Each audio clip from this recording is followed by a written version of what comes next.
What lies in the dark? Paranormal M dares to find out. Subscribe now before the shadows find you. Whispers in the Graveyard, Alabama.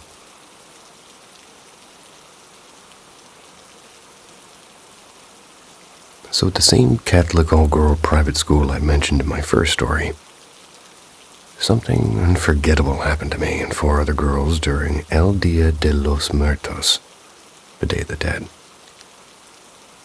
I've always believed that was the moment that everything strange began to follow me.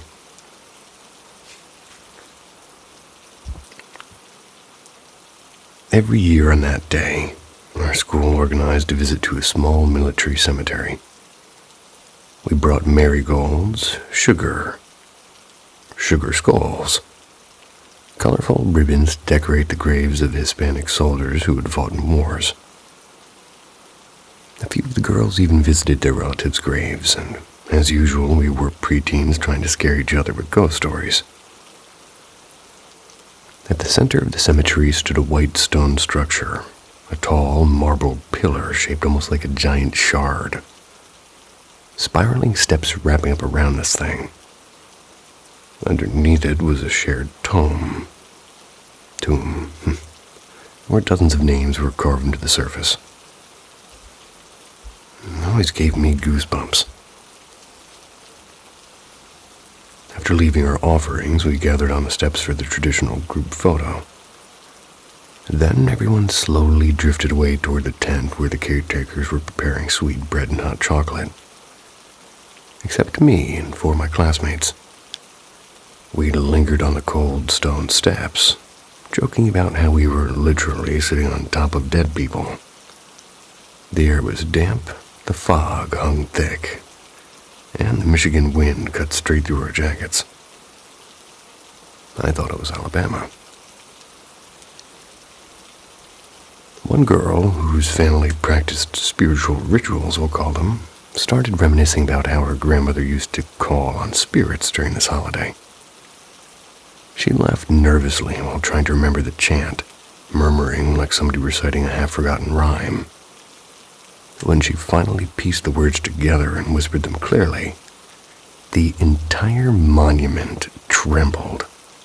Not a little breeze, not a creak, it shook beneath us like a passing train. We bolted down the steps screaming, which of course made everybody stare like we'd lost it.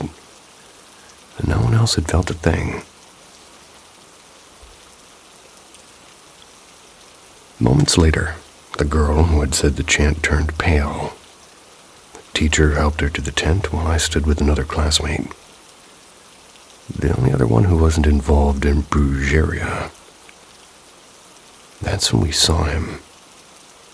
From where we stood near the front gate, the rows of graves stretched out before us, neat and low to the ground. Beyond them was an empty field of frosted grass, and farther back a dark tree line hugging the fence. Out of the mist, a man appeared, walking slowly between the headstones. He wore a black coat with the head pulled low over his face. No gloves, no hat, and it was freezing, easily 15 degrees. Worried he might be a homeless man in danger from the cold, we turned to wave over at teacher. When we turned back, the figure was gone, just gone. No crunch of footsteps, no shadow among the trees, no sign of anyone crossing the open grass. We didn't speak. We just squeezed each other's hands and walked to the tent in silence. And that night when I got home, I cried quietly underneath my blanket. Not because I was hurt, but because I knew what I saw, and I knew something had changed.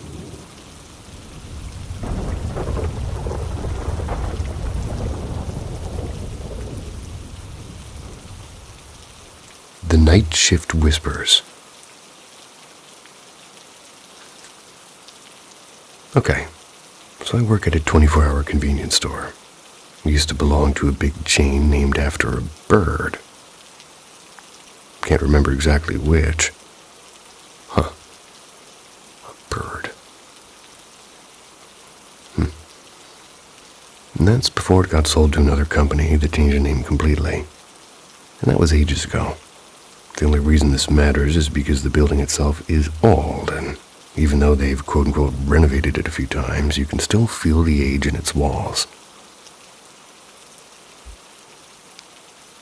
We're always scheduled solo on shift. Most of the time that's fine, just a little bit dull. It only gets rough when there's a sudden rush and you're the one, like, juggling everything yourself. But the real fun, or nightmare, starts overnight. Alone in a gas station that barely sees any cars after midnight.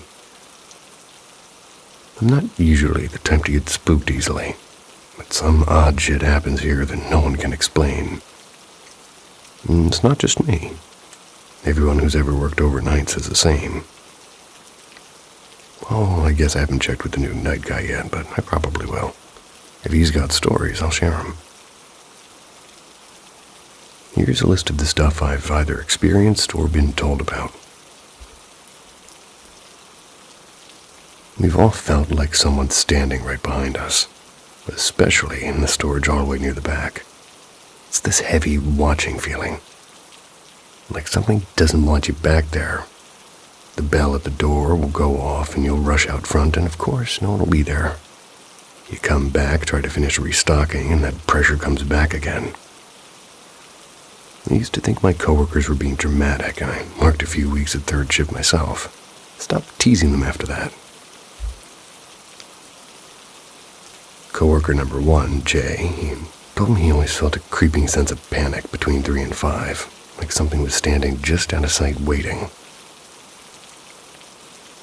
Coworker number 2, M, swore that she saw a tall shadow walking along a row of freezer doors. Jay and I both caught a glimpse of something too, just a blur, something dark darting from the corners into the back. Never gotten a clear look. We've all heard things crash in the manager's office, different from the stockroom. The office is behind the register and on the end of the store. Big thuds like a box falling. You go in there, everything's untouched and neat as it was. Coworker number 3, T, said that she was sorting sodas in the back. And that's when someone whispered her name right behind her ear. She froze, turned, and it was empty. She was the only person in that building. I didn't hear this firsthand, M told me, but M doesn't lie about this kind of thing. M also said sometimes it sounds like someone's fiddling with the candy aisle. Once, she thought she saw a little boy dart behind the rack, and she called out to no response. I checked the security footage and there was nothing. No one came in for another 20 minutes after that. M's been here a night shift the longest. Jay quit 2 months ago because, in his words, that feeling was too much. T left for unrelated reasons. I don't usually work overnight anymore, just cover shifts. But every time I do, I get that same cold feeling at the same hours. Keep wondering if something ever happened here, an accident or something buried in the history of this building. Maybe I'll dig around and find out. If you made it this far, does this sound just like bad energy or something more? I have been attacked by a guy with a machete at a gas station late at night, so it's not fazing me.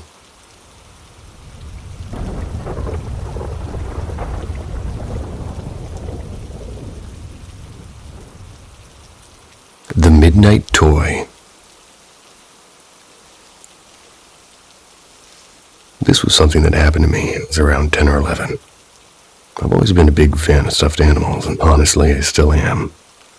And at that time, my collection could probably fill an entire couch. A few of them stayed in bed with me every night. The rest, they all sat lined up neatly along a long dresser at the foot of my bed. Right next to that was another dresser, much narrower but nearly as tall as me, and I was 5'3" back then. This layout will become important later. One morning when I arrived at school, there was a stuffed bear sitting right in my locker. At first, I was thrilled, and then it hit me. How on earth did it get there? No one shared lockers, no one was supposed to give away their combos. The only people who knew mine were my 2 best friends. The bear was adorable, but strange. No tag and a handmade vibe, like something a grandma would sew. I asked everyone all day who it belonged to, and nobody had a clue. Not friends, not teachers, not even the janitor, so naturally I claimed it.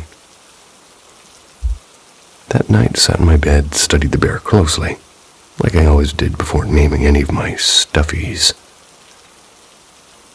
As soon as I held it, a voice in my head rang clear as day and said, "My name is Marigold." I laughed and said out loud, "Marigold? You don't even look like a marigold, but it kind of fits." My 10-year-old logic decided, "I don't know you yet, so you're not sleeping in my bed." Good logic. So, I placed Marigold carefully on top of the tall dresser facing the wall and went to sleep. The next morning, I woke up to find her on the short dresser, dead center, facing directly at my bed. I tried to convince myself I'd just forgotten moving her. I put her back, but it happened again and again. By night 3, I stayed up as long as I could, determined to catch her in the act, and there was nothing. But when I opened my eyes in the morning, there she was, dead center again. That time I let out a proper scream. I wasn't panicking, though. I'd grown up on ghost stories and kind of believed in them. I decided to officially, quote-unquote, introduce her to the rest of the gang. I wedged her between a floppy bunny and a penguin plushie, facing the rest like they were posing for a photo. The next morning, she's back in the middle of this short dresser again, sitting up perfectly straight. Which made no sense because she was one of those limp, soft-limbed toys. That did it. I ran straight to my mom. She swore she hadn't touched it and muttered something like, "Well, maybe it's a spirit then," which didn't exactly make me feel better. And then I noticed something I should have noticed earlier. My dog hadn't stepped paw into my room since Marigold arrived. Normally he'd curl up next to me every night, and that night I was forcing him onto the bed anyway. He was stiff and alert and didn't sleep at all. But I did still feel safer with him there. Morning came. Marigold wasn't on either dresser. She was on the floor, or rather was on the left of her. My dog had ripped out her eyes and shredded every bit of stuffing throughout the empty sockets. It looked like a small plushy massacre, and I was stunned. He wasn't even tall enough to reach the top of that dresser, unless, of course, she hadn't stayed there all night. He wagged his tail proudly. I gave him a treat and a million hugs. Rest in peace, Marigold. Not to sound like a guy that knows anything about stuffed animals, but if anybody has that Beanie Baby lobster, apparently it's worth like $80,000. Damn.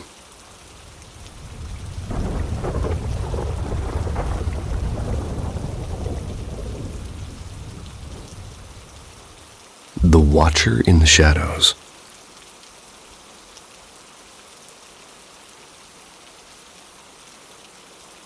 The story I'm about to share with you unfolded over several unsettling months last year.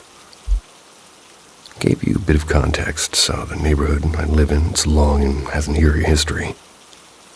Over the decades, there had been a string of deaths, some tragic accidents, others the result of far darker motives. Like a husband taking the life of his wife, or a high school student killed by a speeding drunk driver. What makes it creepier is that my house sits right at the edges of a dense forest, and just beyond the trees there's an old forgotten cemetery. The first strange event didn't happen to me directly, but to my father, and before that night, though, I'd already felt something wrong in the house. Whenever I was home alone, I'd catch glimpses of a shadowy figure in the hallway outside my room. My dogs began acting strangely, too, barking at empty corners with their ears perked up as if something invisible was moving around us. That day, my dad had been fixing the cracked floor in the basement. He spent hours down there, applying some sort of industrial coating over the cement. The last section led him right under the wooden staircase, and everything seemed normal until night came. Around 3:30 a.m., my dad jolted awake, gasping, as if a surge of electricity had shot right through him. And from that moment, The air in the house grew thick, almost suffocating. The sensation of being watched became pretty constant. The dogs barked more aggressively, and the sightings of that dark figure were no longer just fleeting shadows. Weeks passed in an uneasy calm, until the night I came home late from a friend's birthday. As I stepped into the small entryway that connects the basement stairs to the kitchen, a wave of dread hit me so suddenly it made my knees weak. I hurried upstairs, trying to shake the feeling. My brother had fallen asleep in my room, and PlayStation still glowing. I changed in the bathroom, and then for some stupid reason I turned to glance into my room. And what I saw will stay with me forever. A tall, pitch-black figure was leaning over my sleeping brother, its limbs unnaturally long, its head tilted like it was studying him. No features, just darkness. I froze for a second, bolted to my brother's actual bedroom down the hall, but it followed. I heard at first the sound of something dragging against the walls. Then it appeared at the doorway. Its shadow was filling the frame, hands curling around the edges. The air turned icy. I could feel its presence pressing against me, and then, as if losing interest, it just vanished. I didn't sleep. A while later, I finally spoke to my younger brother about everything. I expected him to describe the same dark figure. Instead, he told me about something else. The Protector, he called him. According to my brother, the Protector looked like a man in his 40s.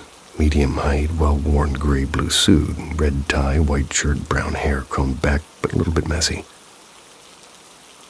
They told my brother he wasn't there to hurt us, only to shield us from something far worse, and my brother said he heard his footsteps at night, steady and calm. And when he was near, the house didn't feel so suffocating anymore. My parents, lovers of ghost stories, but still skeptical. They worried that he was deceiving us.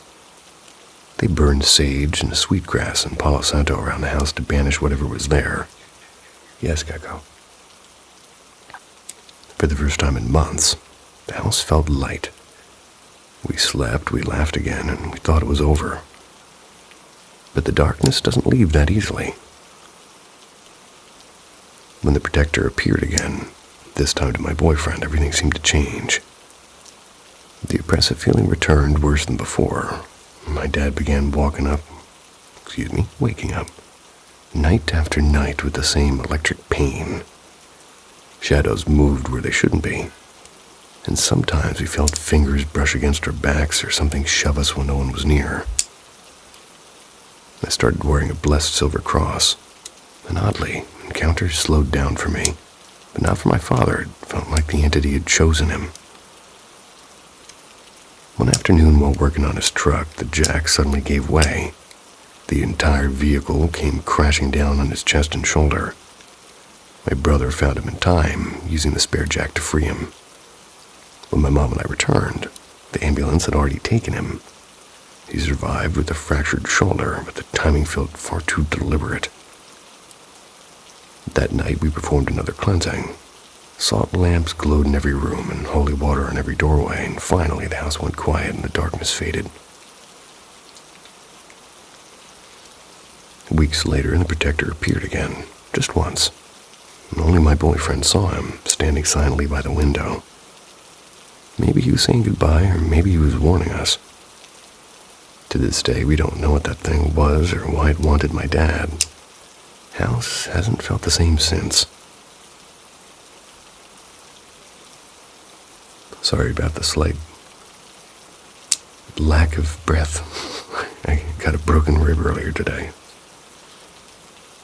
The luck I got, I tell ya.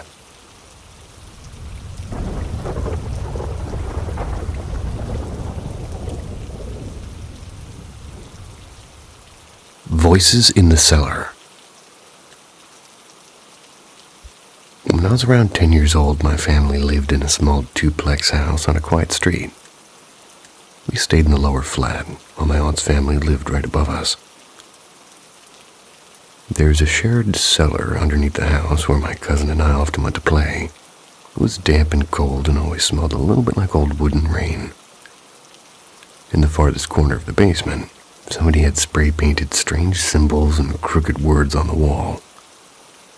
We always said it must have been done by some born teenagers or something. None of us dared to step too close to that part. We had an old tape recorder we used to make silly songs and fake radio shows with. It was our favorite little hideout, complete with a couple of folding chairs, some posters we taped to the wall, and a box of snacks we weren't supposed to eat down there. One afternoon while we were playing one of our quote-unquote broadcasts, the singing suddenly cut off, and for 2 seconds there was only silence. Note the silence. Then a low, crackling voice whispered, "You sound like Lily." Lily was the name of our next-door neighbor who had moved away months before. We froze and our smiles were gone. My cousin laughed nervously and said it was probably the tape glitching. But when we tried playing it on another cassette player, the same whisper was still there. We kept going down to the cellar anyway. Kids are like that, stubborn and curious. But then little things began happening. Our paper decorations disappeared and turned up the next day in odd places. Sometimes the light bulbs flickered off all at once. We'd race up the stairs screaming. And once my cousin swore something brushed her shoulder as we ran. Our parents just waved us off with a laugh. At home, strange things happened too. The kitchen door would slowly creak open when I was alone. I'd tell myself it was just a draft, and my parents did work late, so I spent a lot of nights in that house by myself. One warm night when I should have been asleep, I was listening to music in the dark, and I heard someone calling my name softly from outside my window. It was my older brother's voice, or at least it sounded like him. I sat up, peered out, and saw nothing but the moonlit yard, and he kept calling, "Come out here." My heart pounded. Then I noticed a brown puppy standing by the fence. My beagle, Max. He had died not long before. And the sight made my chest ache, and I asked, "Whose dog is that?" No answer, just the voice again, but closer. I shouted, "If you don't come out, I'm telling Mom." And then silence. No voice, no puppy, just the sound of cicadas. The next morning, my brother comes over for breakfast. Confused when I accused him of teasing me. He swore he'd been at home all night, and my mom told me it was probably a dream and reminded me of how I missed Max and I wanted to scream. Not long after, my cousin admitted that she'd been hearing whispers from inside her closet at night. She swore she'd seen someone standing in the bathroom mirror before the door slammed shut on its own. We only had each other because no one else believed us. Then came the nights when I saw him. A tall, shadowy figure with a wide-brimmed hat would stand silently in the corner of my room. In a rasping voice he'd say, "You belong to me." I'd hide under the blanket praying like my mom told me to, but the more I prayed, the worse it would get. One night I dreamed of one of my stuffed bears spinning around with flashing lights behind it. And then bam! A sharp pain exploded in my face. I woke up with a bloody nose and, terrified, ran to the kitchen where my mom was packing lunch. She said I must have bumped my nose in my sleep, and she didn't seem to believe me when I swore something hit me. My older brother was called in to, quote-unquote, straighten me out. Felt like I was just shouting into a void. The whispering and the shadow man never stopped, though nothing else ever heard me again. Till one evening when it finally happened to my mom. She had dozed off on the couch when something yanked her ankle hard, almost pulling her off. She jumped up yelling at my dad, who wasn't even home. When she realized I was right, her face turned pale. Within a month, she found us a new house. My aunt moved too, and we never went back to that cellar again.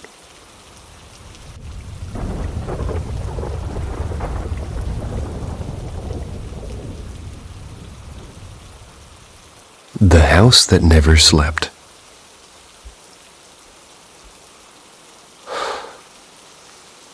someone who always sensed and have seen spirits. As I grew older, those encounters became less frequent, never completely disappeared. When my husband and I started looking for a smaller house, now that our oldest kids are moving out, we came across a cozy 2-story place in a quiet street. I knew from the moment I walked in that I wanted this house. But as soon as I stepped into what would become my study, I felt the presence of an older man. It didn't feel dark or threatening, so I pushed the feeling aside and we decided to buy this house. For weeks everything felt warm and peaceful. I'd still sensed something in that room, but it was more like sharing space with an old friend than living with a stranger. The first time the shadow man revealed himself was through my 6-year-old daughter. One early morning, as she lay next to me, she often snuck into her bed. She suddenly sat up wide awake and whispered, "Mommy, who's that man?" Her small finger pointed toward the doorway. Her hand clutched my arm tightly. It was around 6:45 and my husband had already gone downstairs for coffee. I tried to stay calm. "Maybe you just saw Daddy," I said. She shook her head slowly, eyes never leaving the doorway. I could feel the familiar weight in the air. Is he still there?" I asked gently. She nodded, still gripping my arm. But the moment my husband walked back into the room, she whispered, "He flew away like a bird when Daddy came." The second time, I'm sitting at the dining table, scrolling through my phone when a sharp chill crawled down my back. I turned, and for half a second I saw a tall figure standing near the staircase. I didn't let fear take root. "You're not welcome here," I said firmly. "This is our home. Now, leave." After that, the house went quieter, so I thought. A few months later, my oldest son comes home from spring break, and his old bedroom, the one where I'd first felt the presence, was now a guest room. He told me he kept hearing scratching sounds on the walls and footsteps at night. I told him to pray and not to be afraid, but that was when things shifted. I began to dream of a woman with tangled white hair and hollow eyes. She would appear at the foot of my bed whispering in a language I couldn't understand. Each time I tried to pray, but the words stuck in my throat. My husband said I thrashed and mumbled in my sleep. I didn't tell anyone about the woman, but a week after my son returned, he came to me pale and trembling. "Mom," he whispered, "there's this witch in my dreams. Her hair is white and she tries to grab me." My stomach dropped. I only told him to keep praying. Though my heart was pounding, she had visited me too. One night while trying to break my daughter's habit of sleeping in her bed, I woke up to the feeling of someone sitting beside me. I smiled in the dark, whispering, "Sweetheart, what's wrong?" But when I turned, it wasn't my daughter, it was her. Her face was so close I could see the thin cracks along her cheeks like dried clay. Her grin was slow and cruel. My whole body froze. I didn't let fear win. "You don't belong here," I screamed. "Get out of my house now." Squeezed my eyes shut, prayed harder than I ever had. When I opened them again, she was gone. The next day I blessed every room, opened all the windows and doors, and told every spirit, friendly or not, to leave. After that, neither my son nor I saw her again. Still feel the shadow man sometimes, like a quiet guardian in the corner of the room, or maybe he really was never a threat at all. Hard to tell.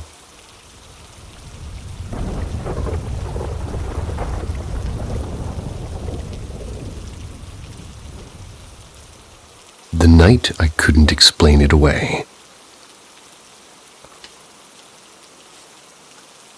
So to preface this little segment for you, I'm a ridiculously skeptical person. I'm an atheist. Logic over everything type. And up until that night, I was pretty convinced that ghosts were just Scooby-Doo villains and bedsheets. I've always believed that if you dig deep enough, science can explain away anything paranormal. But man, still can't explain what I saw that night. The girl whose dorm I was in had told me before that she's sensitive to spirits, and apparently ghosts just kinda show up around her.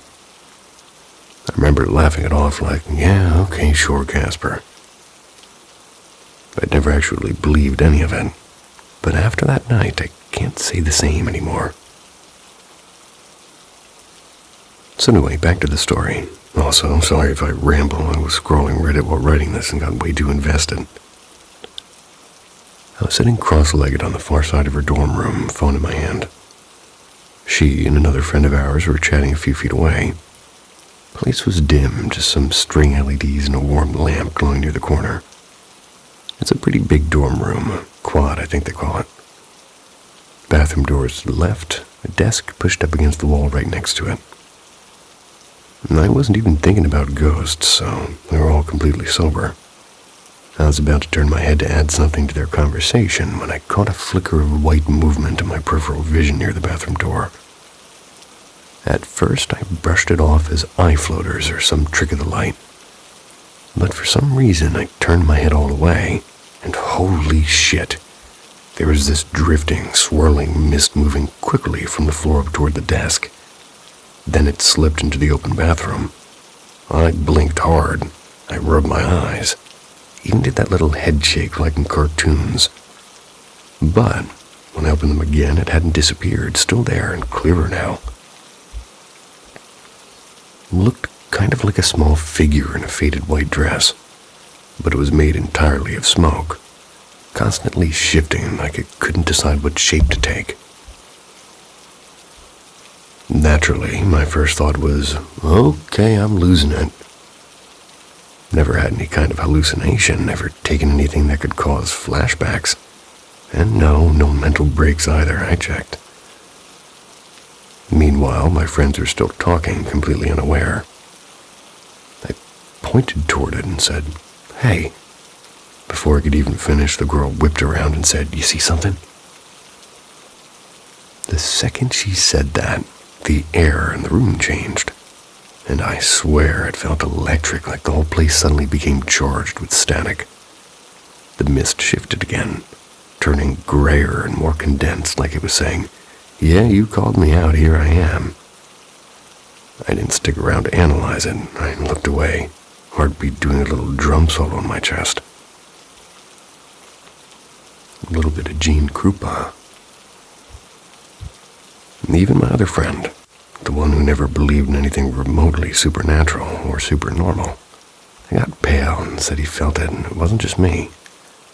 When I finally stepped out of that room, I felt physically lighter, like somebody had just been pressing down on my shoulders and suddenly let go of me. I don't know what I saw, I just know I'll never roll my eyes at ghost stories the same way again. Sometimes it's nice to get a little software update.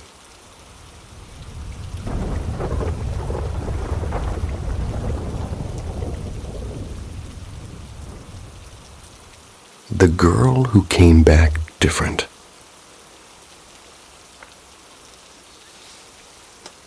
My best friend, the one I've known my entire life, they had a terrifying experience at an abandoned train station. She's changed completely. She's not the same person anymore. She used to be the warmest soul I knew. And now it's like she's someone else completely.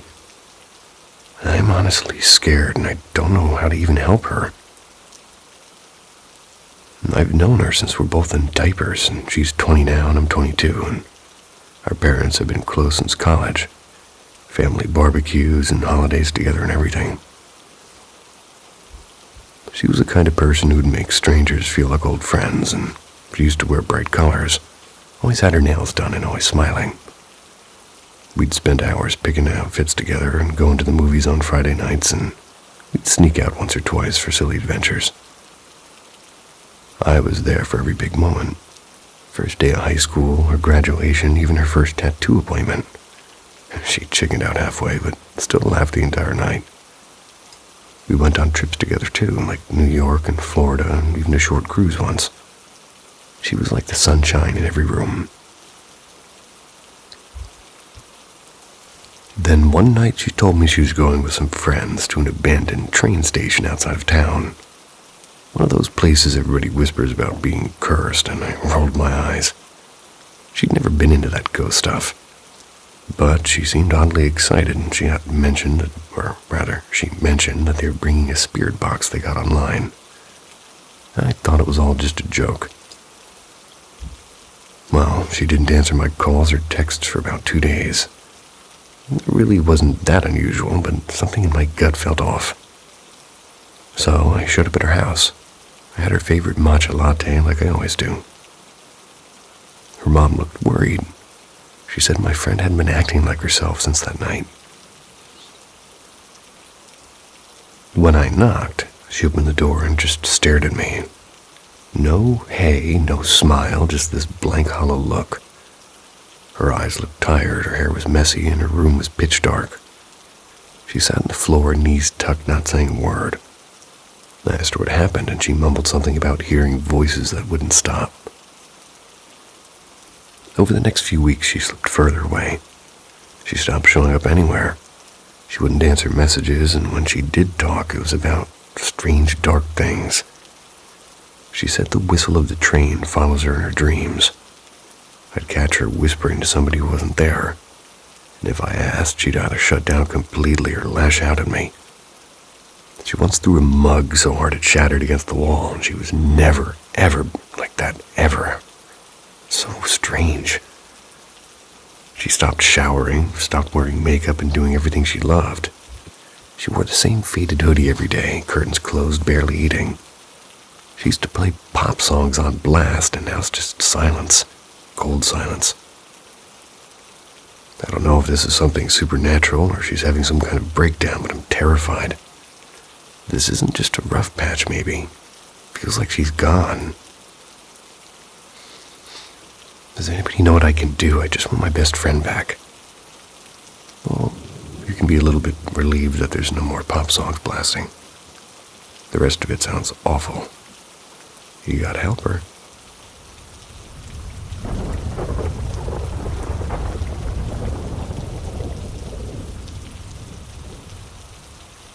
When the light comes home. So, I'm a teenage girl. And I've lived my whole life with 2 grandfathers. One is my biological grandpa, the other is the man that he married. I always called my biological grandpa Pop since I could talk, and the nickname stuck. They became my parents in every way, adopting me when I was still a baby because my birth parents were too young to raise me. Pops passed away in late September 2018, just 2 weeks after my birthday because of lung cancer. He'd been my anchor and my comfort and my father figure. Losing him felt like somebody had pulled the floor out from under me. It's been over a year now. Grief still sits quietly in the corner of my heart, waiting to rise whenever I talk about him. The house I grew up in was built by Pops and his husband right before I was born. It was always warm and familiar and full of laughter. And that's why the strange things happening lately have been hard to explain away. First off, I've always had pets. We had a golden retriever who absolutely adored Pops. She'd follow him everywhere like his little shadow. After she passed away, I adopted a gray kitten this past winter. Kitten never met Pops, but sometimes late at night I'll catch him staring at blank corners of the room, pupils wide like he's spooked. Meanwhile, the dog we still have, a younger one now, looks completely calm in the same direction. People say that animals can sense things that we can't, but I'm not sure if that comforts or unnerves me. Then there was the light. One morning in the bathroom, brushing my teeth, getting ready to meet my best friend. The sunlight filled the house. No lights were on, TV was off, and my other grandpa was still asleep. Out of the corner of my eye, I saw this sharp, bright white light flickering in my room for just a second. When I turned to look, gone. Happened again a few nights later. Laying in bed, room completely dark, mirror on my closet door facing me. And suddenly, the same white light shimmered in the reflection. When I looked at that spot directly, there was nothing. I looked back, it had vanished. It wasn't headlights, not a phone, not anything I could explain. There was also the shadow. I had just grabbed a late-night snack and heading back to my room. There's a big window in the hallway, right before my porch door. As I passed, I saw a dark human-shaped shadow glide past toward my room. My grandpa, still sitting in the living room, I could see him. I wasn't scared, but I was puzzled, like my brain accepting without knowing why. And the strangest part of all has been my dreams. I keep dreaming of Pops, alive and warm, exactly like before. We're always doing ordinary things, watering the plants, making spaghetti, sitting together watching old movies. We don't talk much, but I can feel him near me. And in those dreams, I can remember the smell of his cologne, weight of his hand on my shoulder. And then I wake up and the silence hits hard. I definitely regret not spending more time with him when I had the chance. He always pushed me to focus on school, and I did, but now I'd give anything to trade a few study nights for just one more walk with him. My mom once told me she dreamed of her lost loved ones too. She believed it was their way of saying everything will be okay. I don't know if that's true, but I want to believe it. I haven't really told many people about these things. I don't want to sound crazy, and I did tell my girlfriend, but it felt weird trying to explain something so intangible. Maybe it's Pops, maybe it's just my mind trying to keep him close. Either way, talking about it here makes me feel a little bit less alone. I feel you.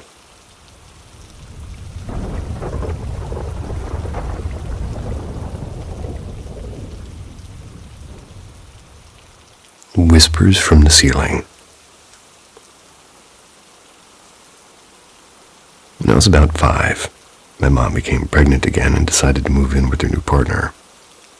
His house was closer to town, much bigger than my grandma's cozy place, but we'd been living it there. Well, that was before all of this. And as a kid, I was thrilled by the idea of having endless space to play in. My new bedroom was on the second floor, facing my parents' room. The staircase and a small, unused bathroom sat between us. The bathroom wasn't working, but it had a narrow ceiling hatch with like this pull-down ladder that led to the attic, which was right above my room, by the way. We lived there until I was around 10 or 11. And that's when the strange things started happening. Sounds in the attic. I can't remember the exact moment it began, but it must have not been long after my sister was born. Late at night when the house went silent, I'd hear soft shuffling and light footsteps coming from the attic above my bed. I'd peek out of my room to check if it was my parents or one of our cats, but everyone was always where they were supposed to be. No one else ever seemed to hear it. As time passed, the sounds would grow louder. They turned into heavy thumps and sharp stomps, and once the unmistakable crash of glass shattering somewhere overhead. I'd stay awake until the sky began to lighten, free to close my eyes. I don't remember if I ever told my mom, and I probably didn't. I wasn't the kid who opened up easily. Talking to a Fish. I like that title. One night around 7 years old, after just hours of lying awake, I stared at the painted fish on my wall, a decoration I used to love. And then it spoke, not loudly, just a whisper, and I remember answering it like it was the most natural thing in the world.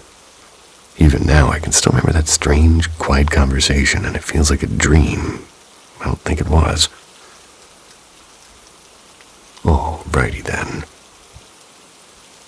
2 unseen friends. By the time I turned 8, I started seeing them. A boy. His name was Paul, and a girl whose name I can't quite recall. They seemed my age and always barefoot and always smiling. I'd begged them to meet my mom, but they never wanted to be around adults. When they did come inside, they only stayed in my room, and Mom would open the door and ask who I was talking to. I'd scream in frustration when she said no one was there, and we'd wander through the woods behind the house together, climb fallen trees, build little forts from branches. Paul always led the way, and the girl followed him. The day someone vanished. There was an old wooden swing that was hanging from a thick oak in her backyard. Our neighbor's youngest daughter adored it. She was just 4 and tiny and fearless. One afternoon, her parents came running, terrified. They couldn't find her anywhere. Both families searched the woods, calling her name as the sun began to set. And then from the edge of the trees, Paul appeared. The girl was beside him. They didn't speak, they just motioned for me to follow. So they led me behind the house, and there she was, sitting calmly on the swing, humming to herself. That didn't make sense. We had checked the backyard at least 3 times, and as soon as I turned back, Paul and the girl were gone. Echoes that stayed behind. We left that house for 2 or 3 days. Never saw Paul or the girl again. For years, I didn't talk about any of it.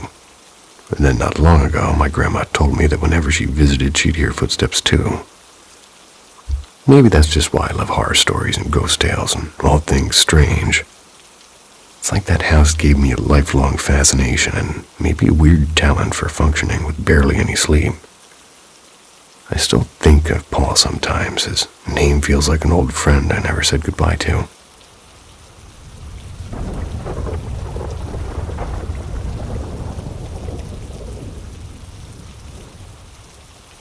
The visitor in the hallway. As a preface, I've turned this over in my head 1,000 times now, building different explanations like little card houses. But truth be told, I still don't know what actually happened that night. I was 11, close enough to 12 to start thinking I was older than I really was. My family had moved into a creaky, century-old house in Massachusetts. At the time, it was split into 2 units. Ours was the lower floor. Older couple lived upstairs. They had access to the attic, and we had the basement and the front porch. A narrow wooden staircase connected the 2 levels, ending in a locked door at the top. Only the landlord carried that key. My bedroom was tucked close to the living room, facing the front yard. Past my door, a narrow hallway led to the bathroom, then into the kitchen, wrapped around to a small study where my dad kept his computer. The floor plan made a rectangle, like somebody had designed it to kind of guide you in circles. House never quite let you stand still. It wanted you to keep moving, and here's what happened. One night, I'm lying awake after watching some cartoons on the old TV in the room. The faint sound of the static fading was still in the air, and that's when I heard a distant click. The unmistakable sound of a lock turning. There was no mistaking it. The only lock that made the sound was at the top of the staircase. My body froze before my mind did. A kind of stillness where even breathing feels like way too much noise. Then came footsteps. Slow, heavy, each one closer than the last. The steps stopped behind the double glass doors, leading from the study into my room. Against the faint light leaking in from the street, I saw this figure, a tall silhouette, solid black, as though the darkness itself had chosen a shape. It wasn't monstrous exactly, just wrong, too quiet and too still.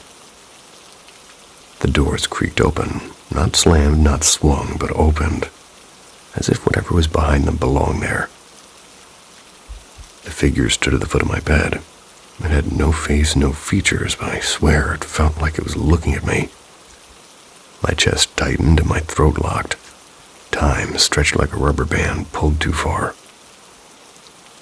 Then, with a motion so fast it felt rehearsed, 2 inky hands clamped around my ankles and yanked. The air rushed cold against my skin.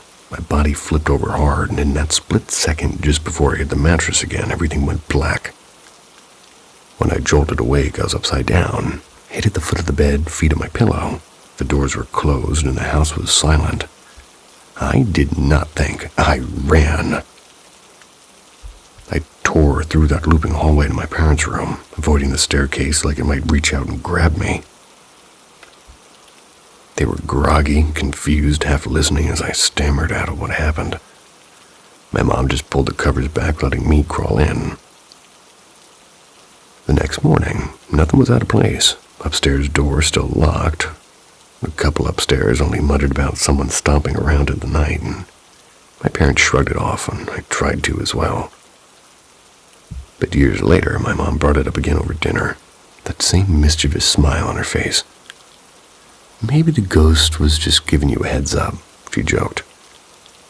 Things did kind of flip upside down after that, didn't they? My parents divorced not long after that night. And every now and then in quiet moments, I still feel that cold rush of air down my legs.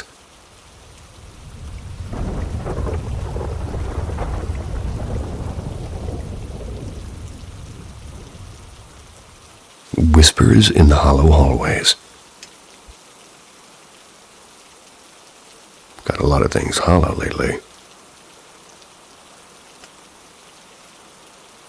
I wanted to share a night I'll never forget. The night I visited the old Ridgeview Sanatorium at the edge of Louisville, Kentucky. This happened a little bit over 10 years ago, and a group of my friends and I decided to spend the night in that massive, crumbling building. Ridgeview has long been rumored to be one of the most haunted places in the country, featured in countless paranormal shows and whispered about in local legends. If you love stories with a bit of history and mystery, this is a place worth looking up. We booked a midnight to dawn session, giving us access to most of the building. It was a humid June night, the kind where the air feels heavy in and of itself.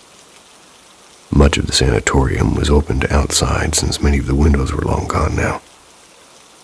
Before letting us loose, the staff led a short tour through 5 doors, telling ghost stories attached to each one. They also took us to the infamous underground delivery shaft, a tunnel where the deceased were once quietly moving away from the main building. Once the tour ended, we were allowed to wander freely. A staff member was stationed on each floor for safety, but otherwise we could explore however we liked, and right from that first moment the place gave me the chills. About 20 minutes in, one of my friends had their fully charged flashlight die without warning. I just watched him put in new batteries, so seeing it flicker and go black was unnerving. Spent the first couple of hours exploring the lower floors in groups of 3 or 4. A friend swore that he had heard someone whisper his name in one of those old patient rooms. All the while, another said that they saw something dart across a hallway. Just a shifting shadow in the moonlight sort of thing.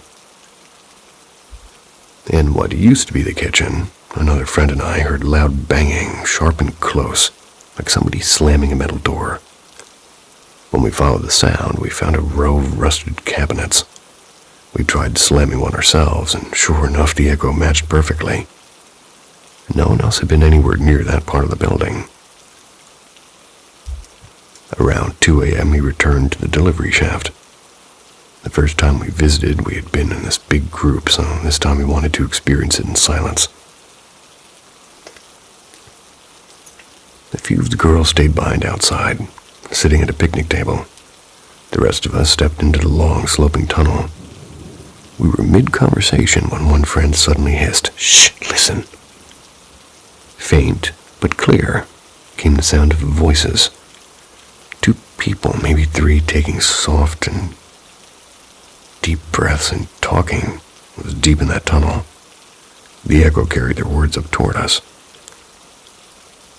Though we couldn't quite make out what they said, we assumed another group had entered from the other end, but when we crept forward, expecting to see flashlights, only darkness. Then, as if on cue, the voices stopped. We walked the full length of the tunnel, 100 yards or more, and found no one. The far end was locked. We hadn't passed a soul. Later, the girls outside told us they had heard footsteps approaching the exit, loud and deliberate ones, but no one ever would come out. rest of that night, it was just as eerie. In what used to be the surgery room, the heavy metal doors started to swing shut on their own, until one of my friends leaned his shoulder into it.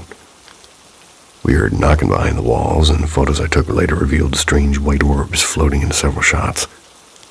And during one moment that still makes my stomach tighten when I think about it, I had to climb from the ground floor to the top alone. The silence was absolute, and yet I could swear something was watching from every hallway as I walked. If you ever find yourself near Louisville and enjoy a good scare, I honestly recommend visiting Ridgeview. I'm not a ghost hunter, and I've never been really one to believe anything easily. But that night changed how I think about empty buildings, if you know what I mean. Some places, it seems, don't really stay empty at all.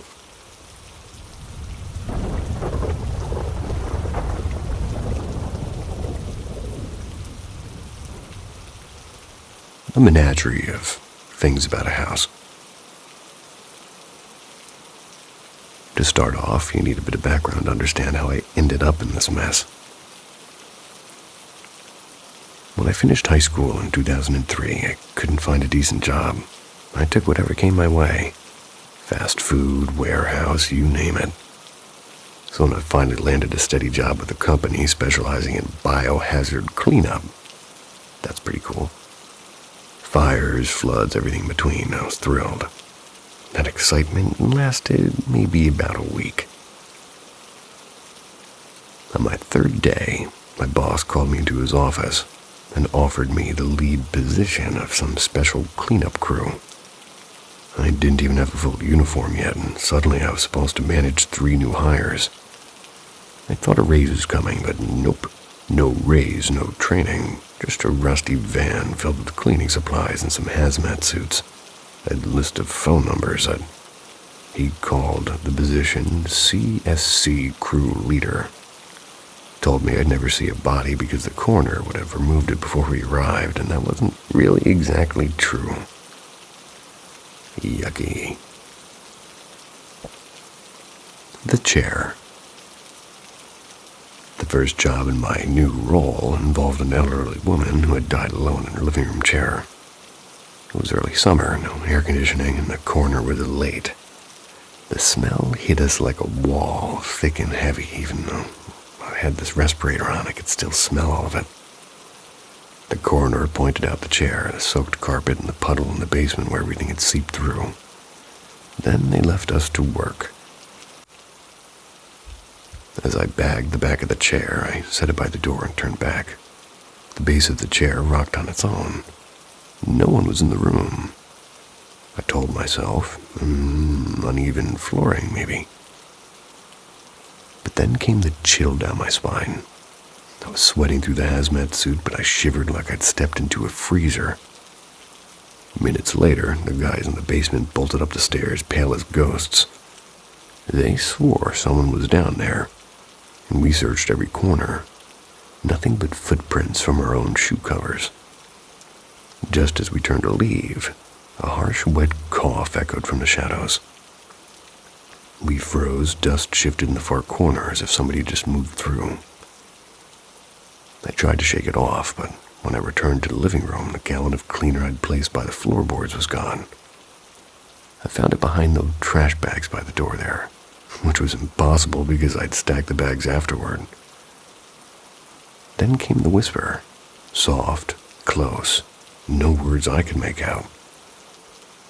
And that night, every one of us dreamed about the same old woman. She begged us to stop throwing out her things. She shoved at us and coughed violently and cried that we were ruining her home. In my dream, she threw my cleaner exactly where I'd found it earlier. This job sounds traumatizing. The basement. 2 weeks later, another job. Suicide in the basement. Coroner said that they'd felt off in the house, and we did too. The lights went out while I was vacuuming brain matter from the wall. My equipment still ran, but the room was black. And then came the screaming from my coworker. Turned my flashlight on and I saw it. A shape darker than the dark, a man with a beard and a flannel shirt, and one blink and he was gone. My coworker said something had wrapped around his waist and pulled him. Trinkets fell from shelves and he couldn't breathe. He was pale and shaking when we got outside. When I returned alone, the lights were on. The things that had fallen were back on the shelf. TV was playing baseball. The smell of burnt hair filled the air. Every time I glanced to the side, I saw that same black shape standing at the edge of my vision. Before leaving, I passed a hallway with family pictures. One photo showed a man in a flannel beard, or in a flannel shirt, a beard with a deer carcass, same man I saw. The house on Mason Street. The last one I'm going to tell you about happened in mid-July. A man had died after being beaten by a mob in a misunderstanding. The air inside was thick with panic, and every step I took felt like walking through someone else's grief. Shadows darted around corners like frightened animals. We heard whispers like, "Stop, help, please." Whenever the neighbors outside started yelling at the house again, the activity would spike. Running footsteps shook the floorboards. Doors slammed without moving. When we left, the house felt like it just exhaled. Sorry. When we left, the house felt like it exhaled. The front door slammed on its own with such force that even the people on their porches ran inside. Didn't sleep after that night. I kept a journal after those first months. Told myself it was just my brain trying to cope with trauma. But it wasn't just me. And every one of the guys who worked those early jobs with me experienced something, and every one of them is gone now. I can rationalize a lot of things, but not everything. Some places hold more than just memories, is what I'm driving at here.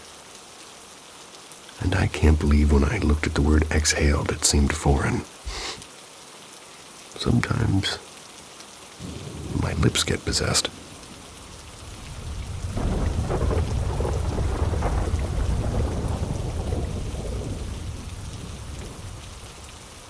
The night I floated between worlds.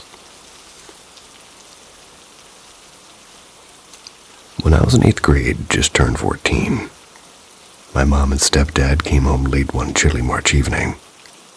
It had been snowing earlier, so the house was already wrapped in that kind of quiet only cold nights can bring you. My stepdad headed straight for the kitchen, scooping himself a big bowl of chocolate ice cream. Mom disappeared into their room to switch on an old mattress warmer. Then she went to the bathroom to wash her face, humming some song she'd probably heard on the radio. I was stretched out on the living room couch in nothing but an old TV shirt and pajama shorts, half watching some late-night sitcom rerun. That's when a strange flickering light caught my attention. It was coming from down the hallway where all the bedrooms were, and a second later my mom's voice cut through the silence. "Fire, there's a fire!" The mattress heater had shorted out. The blanket had caught flame. My stepdad rushed toward the room, shouting for everybody to get outside. He grabbed a mixing bowl from the counter and started throwing water from the bathroom sink onto the fire. Thick smoke was already creeping toward the ceiling. My older sister, who was 16, woke up fast. My little brother, who was 7, was deep in a kind of sleep that storms couldn't shake. It took both of us dragging and yelling for him to get up. At the front door, he tried to turn around and run back to his room, but we pulled him outside and over to the neighbor's porch. Inside, my stepdad was still battling the growing blaze. Our dogs barking wildly, just trapped behind the baby gate in the kitchen. Without thinking, I ran back in, grabbed the dog, and shoved her out into the cold. By then, the smoke was so thick I had to stay low to breathe. Found my stepdad in the hallway, filling a bucket that he'd grabbed from the laundry room, and together we yanked the burning mattress out through the door and into the yard. Curtains and part of the carpet had already caught fire. We worked in a kind of rhythm, me filling a small bucket and him throwing water, both of us coughing. At some point, my head started spinning, my chest tightening in a way I recognized from too many childhood asthma attacks. I saw him stumble. The bucket slipped from his hands and water splashed over the floor. I kept throwing water from a little bathroom bowl, and the fire wasn't slowing. When I tried to pull him up, my legs gave out. And later they told me we both collapsed. Me just a few feet inside the doorway, and he'd fallen lower where the smoke was thinner and started breathing again. I hadn't been so lucky. The next thing I remember wasn't pain or fear, it was quiet. A deep, dark quiet. I was floating somewhere weightless, as if wrapped in warm velvet. No fire, no coughing, no panic, just stillness. Then out of nowhere, everything inside me felt like it was burning.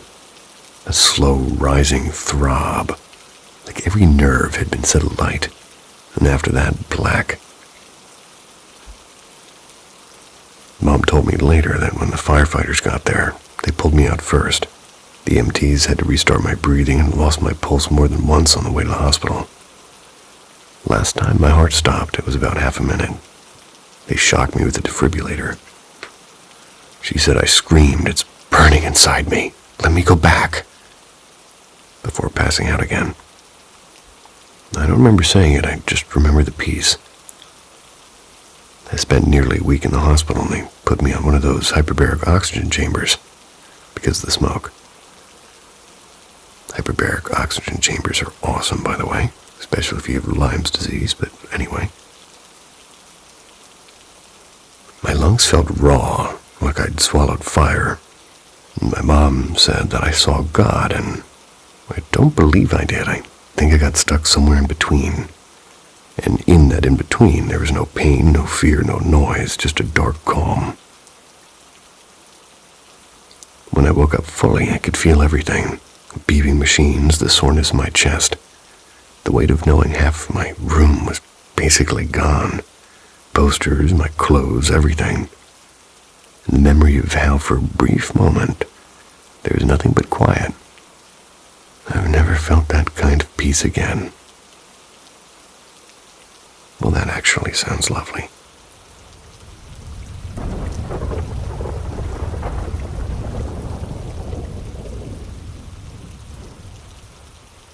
Antique bookstore. For some context, this was quite a few years ago, and even now I can't tell if what I experienced was real or just a trick of my own mind. I used to work at a small antique bookstore in a riverside town, a place once infamous for smuggling routes, underground gambling dens in the early 1900s, during all those dry years of Prohibition. I was the acting floor manager for a few months, doing long shifts and often opening and closing the shop 5 days a week.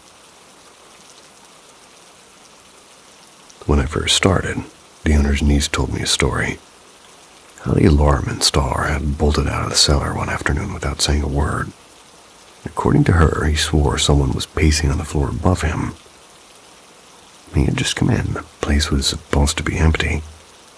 I laughed it off as one of those new employee initiation stories. The cellar, she explained, used to be part of an old speakeasy, but now was nothing more than a cluttered storage space for boxes and unused furniture and dusty book carts. That morning, I came in like any ordinary day. I slid my key into the front door, stepped in, and went to disarm the security system. But instead of disarming, the keypad beeped and told me the alarm was being set. That made no sense. I always armed it at night, and it was my responsibility. If anything went wrong, it would have been on me. Still, I brushed it off, thinking maybe the owner had popped in after hours to drop something off. But when I turned around, the door to the cellar was ajar, and the door was always locked. I remember hearing faint sounds like murmurs, low and steady, drifting from below. I assumed maintenance had been scheduled, so I went down the steps calling out, "Hey, morning, you guys already in?" And at the bottom, 4 men stood in the middle of the cellar floor. One of them wore a faded orange safety vest. The rest just regular work clothes. They faced away from me. Not one of them answered, not even one flinched. I waved kind of louder this time, and there's nothing. Air was cold and smelled like wet paper. I decided it wasn't my problem, went back upstairs and got to the computer and opened the register. The part I can't shake. About maybe 90 minutes later, somebody came up from the cellar, just one man, the guy in the safety vest. He walked straight toward the front door and said, "All done down there." I frowned and said, "What about the others?" He blinked at me, genuinely puzzled, and said, "What others? I'm the only one here today." Stared at him for a long time after he left, listening to the quiet beneath the floorboards. Swore I could still hear the low murmur of voices, though.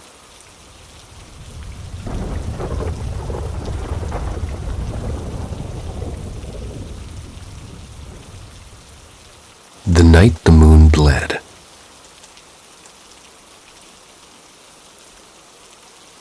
Before I begin, I just want to say this isn't a story I usually share with people who actually know me.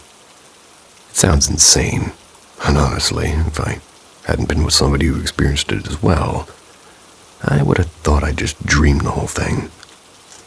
But anyway, here's the true story, something that happened about 15 years ago. One night, a close friend and I decided to grab something to eat. We're both bored at home, texting each other, and agreed to meet at a small diner in Hackensack, New Jersey. That was a bold move. I drove over to pick him up, and we went to a place because he used to know somebody who worked there. The food that night was surprisingly awful, greasy and overcooked, and just not what you'd expect from a Jersey diner. What diners have you been at? We joked about it and left most of it untouched and decided to head home. Now I'm hungry. I was driving, distracted by our sort of complaining about the fries, and made a wrong turn. And instead of going toward Route 17 like I meant to, I ended up on some quiet side road I didn't even recognize.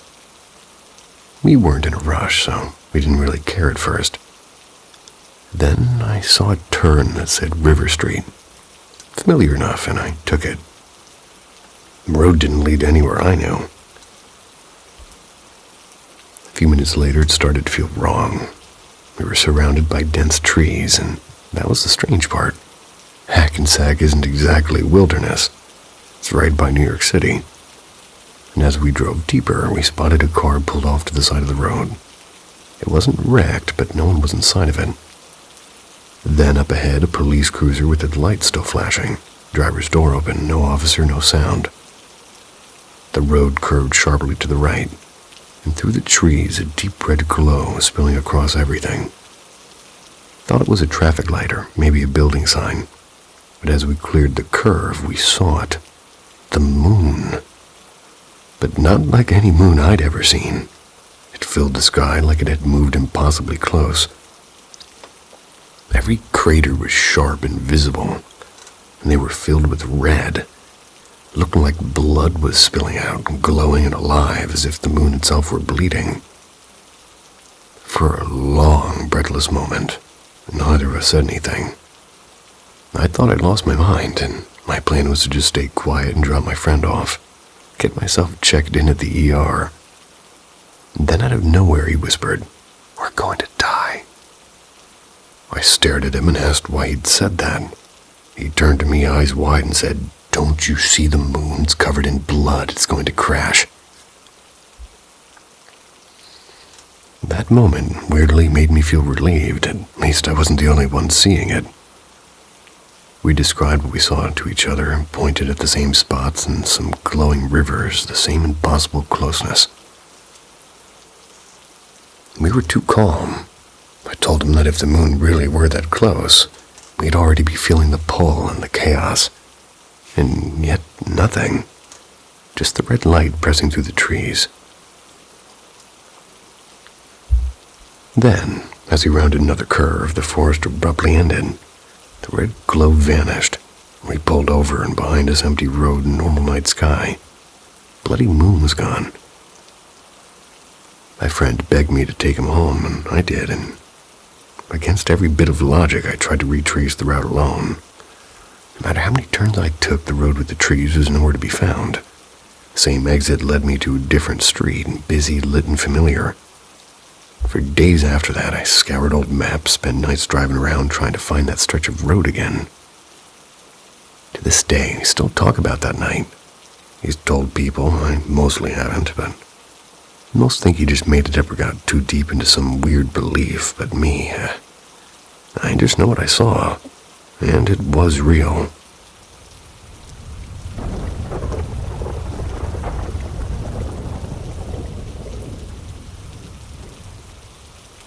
The meadow that shouldn't exist. This happened to me when I was around 12. Staying at my grandmother's house, spending the weekend with my cousins. She lived way out near quiet riverbanks surrounded by dense pine trees. Our favorite thing to do was wander off into the trees, finding wild raspberries or just making up adventures as we went along. That day, I was with two of my cousins. Let's call them Lily and Jonah. Lily was the same age as me, and Jonah was about a year younger. We decided to walk a little further than usual, ignoring my grandmother's rule about staying where she could call us back. She was inside making jam, and honestly, we thought we were invincible kids anyway. About a half an hour of walking and laughing later, I started to notice how quiet everything had become. No birds, no rustling leaves, and no crickets. The stillness had crept up so slowly that it didn't startle me at first, and it didn't really feel right either. If Lily and Jonah felt the same, they kept it to themselves. Not long after, we stumbled into a small meadow. It looked like it had been pulled straight out of a painting. Shafts of light spilled through trees, falling on a patch of grass that was impossibly lush and soft. The kind of grass that made you want to kick off your shoes and lie down for hours. And the strangest part is the soil around here was dry and rocky. Nothing ever grew that green. And this wasn't random growth either. The grass looked trimmed and cared for, like somebody had been tending to it. But the nearest house was my grandmother's, and there was no one else for miles. Butterflies, they were floating kind of lazily above this little cluster of wildflowers that didn't belong in this kind of forest. Everything about it was too perfect and too intentional. It felt like stepping through a doorway into another place entirely. And we had grown up in church, never believing in anything other than what we were taught in Sunday school. But we all just knew deep down we shouldn't walk any closer. Without a single word between us, we turned and ran hard. What felt like a long walk getting there only took us maybe less than a minute to get back. Stumbling out of the trees and straight into my grandmother's yard, panting and pale. We dragged my older brother, who was like 15 then, begged him to follow us back. But when we returned, the clearing wasn't there. Just more scraggly underbrush and sand. It wasn't something I think I could make up, and I have two other people with the same memory burned into their minds. One more strange thing. When my grandmother first moved there, she told us to never answer a familiar voice calling her names from the woods. Not unless we were absolutely sure the person should be there. She even made up secret code words with Lily and Jonah, in case one of us isn't really one of us. I would have been laying on that grass faster than you can say Lemony Snicket. Or beaver nuggets.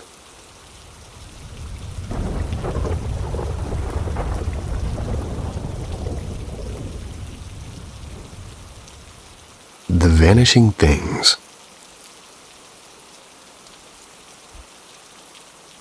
I know this might sound completely unhinged, and yeah, I've gotten my fair share of mental health stuff.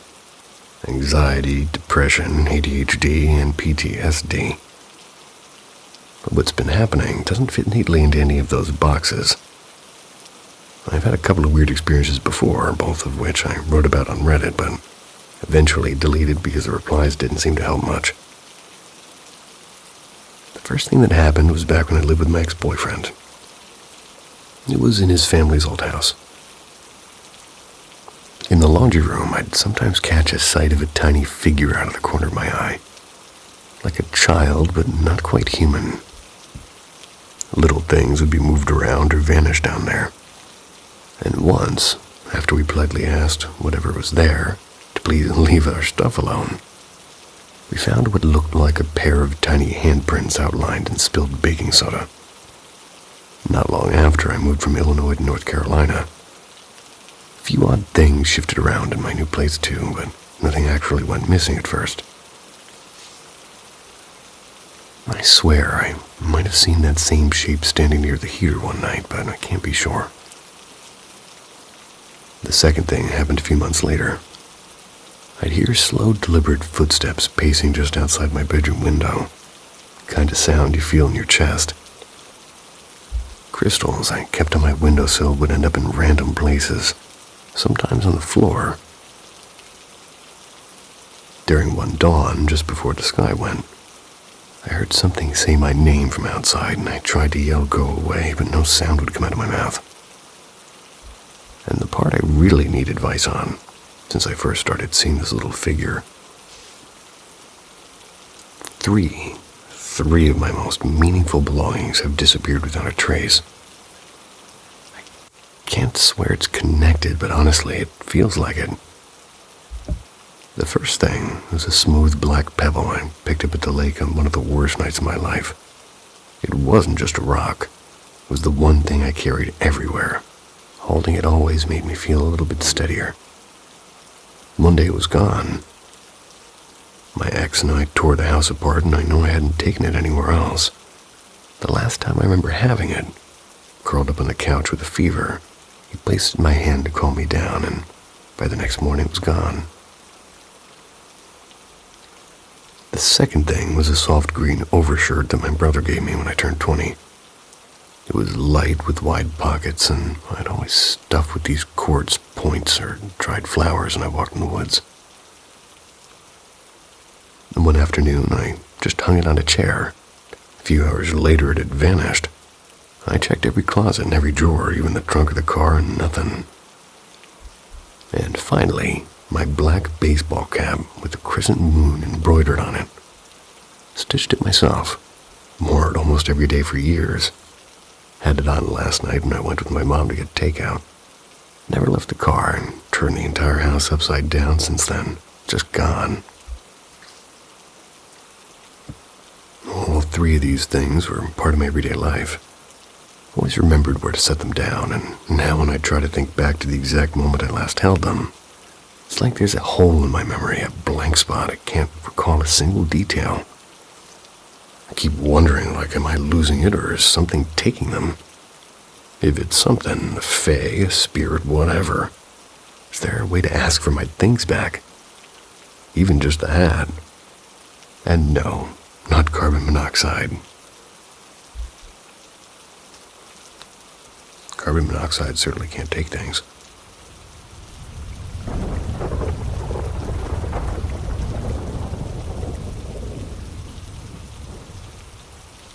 The shadow by the window. One night when I'm about 18, I decided to stay at my parents' house while they were away on a short trip. I knew they'd be coming back the next morning, so I figured I'd just hang out there alone for the night. Got to the house around midnight and it was quiet. I didn't really mind. Made myself a sandwich, grabbed a soda, and ended up chilling in the master bedroom where the old family computer was set up. Whole house was dark, except for the glow of the monitor. Everything was fine until about 2:30 a.m., and that's when I hear the front door creak open, loud and heavy. You can't mistake that sound in our house. I froze for a second and thought, oh, cool, they come home early. When I listened closer, something felt off. There were soft clicking footsteps, like someone wearing hard-soled shoes pacing the kitchen. I glanced at the bottom of the bedroom door, and I saw a shadow moving slowly back and forth. I got up, walked to the door, opened it just enough to peek out, and nothing. The kitchen light was off. front door was locked, same as before. Tried to convince myself I imagined it, and maybe it was the fridge or something. Went back to the computer. About a half hour later, the footsteps returned. This time slower and heavier. The shadow slid across the floor again, right under the door. It looked like the outline of someone standing near the sink. I rushed out, flicked the kitchen light, but the room was empty. Not a single sound, just silence that somehow felt too thick to breathe in. I decided to stay in the kitchen this time. If something was happening, I'd rather see it than hear it from the other room. And then without touching anything, the kitchen light snapped on. Stayed bright for a few seconds, started flickering like an old bulb about to die. And that's when this cold, heavy feeling wrapped around me. Like someone was standing inches behind my back, and my chest felt tight, sad, and angry, and empty all at once. I turned my eye toward the front door. There's a small window above it, and through it a weird pale light was seeping in, too bright for that hour. And right below it I saw something, a shape, and it wasn't just a shadow anymore. It had weight to it and edges like a tall figure made out of darkness itself. It didn't move, it just stared at me. I don't know what came over me, but I shouted, "Leave me alone! Get out of this house!" And that's when it opened what looked like a mouth. And the sound it made wasn't human. It was a deep, piercing shriek that cut through the air like broken metal scraping against glass. Every picture frame on the walls crashed down at the same time. I couldn't even scream, I just stood there shaking. Then just as suddenly, the light above the door went out. The dark shape was gone. Heaviness disappeared like it had never been there. All I could hear was the buzzing of the fridge again, like nothing had happened. But the broken frames on the floor said otherwise.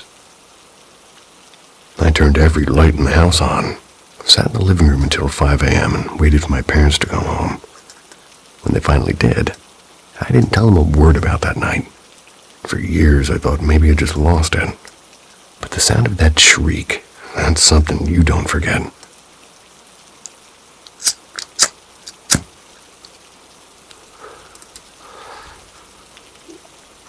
And a public service message from your narrator, or the narrator you've been listening to. Try to appreciate every moment where everything is genuine. Anytime somebody understands you, really separate that from all the mess and all the robot stuff and just the general chaos, because every little tiny moment where you're being understood by somebody truly, you gotta try to make that as big as you can, and then rest your head on it. Sweet dreams. See ya.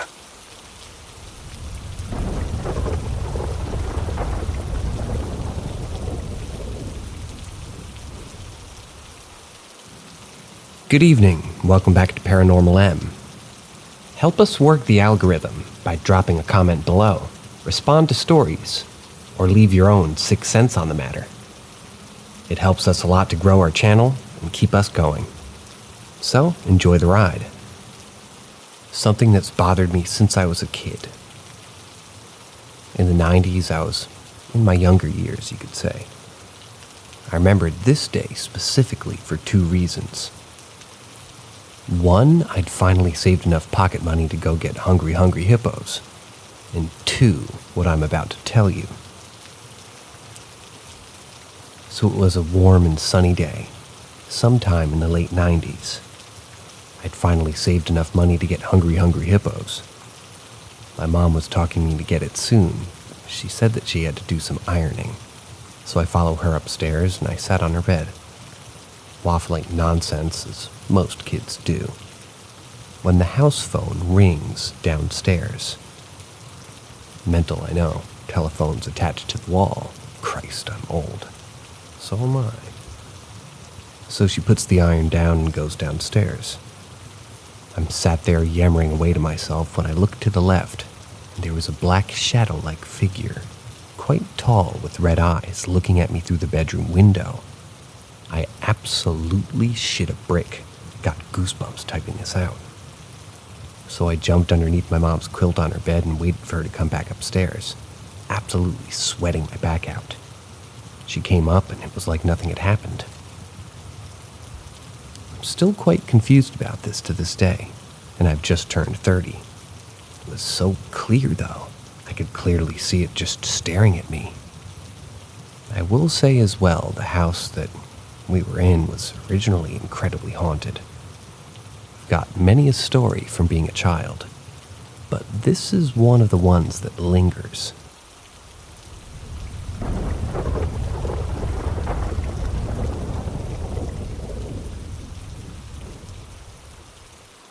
Something strange happened to me, and I'm looking for answers.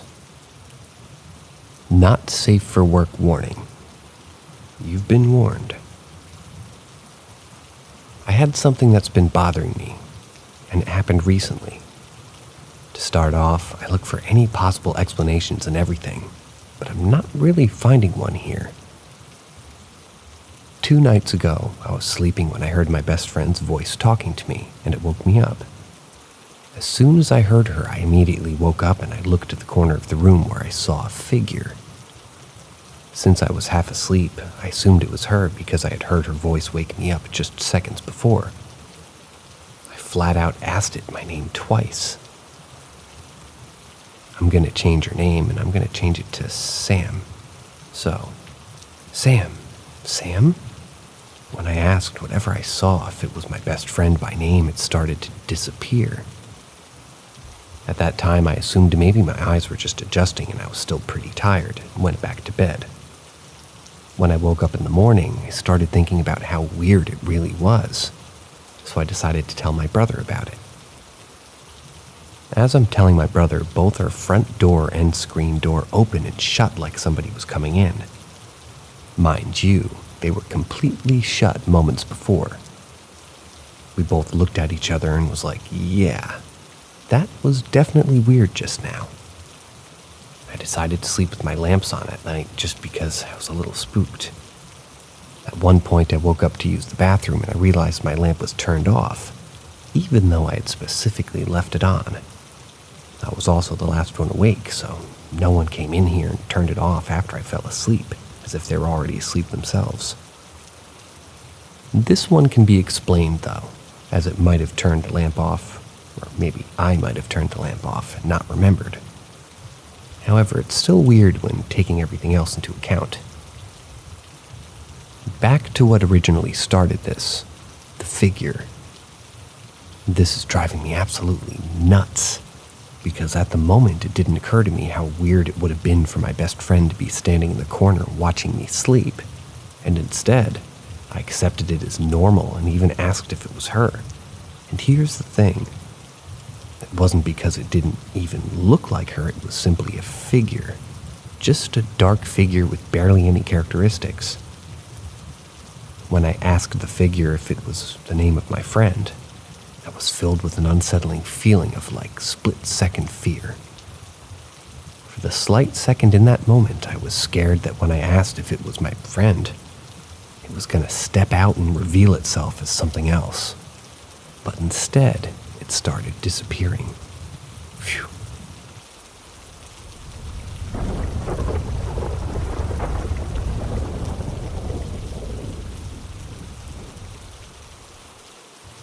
Weird encounter in California.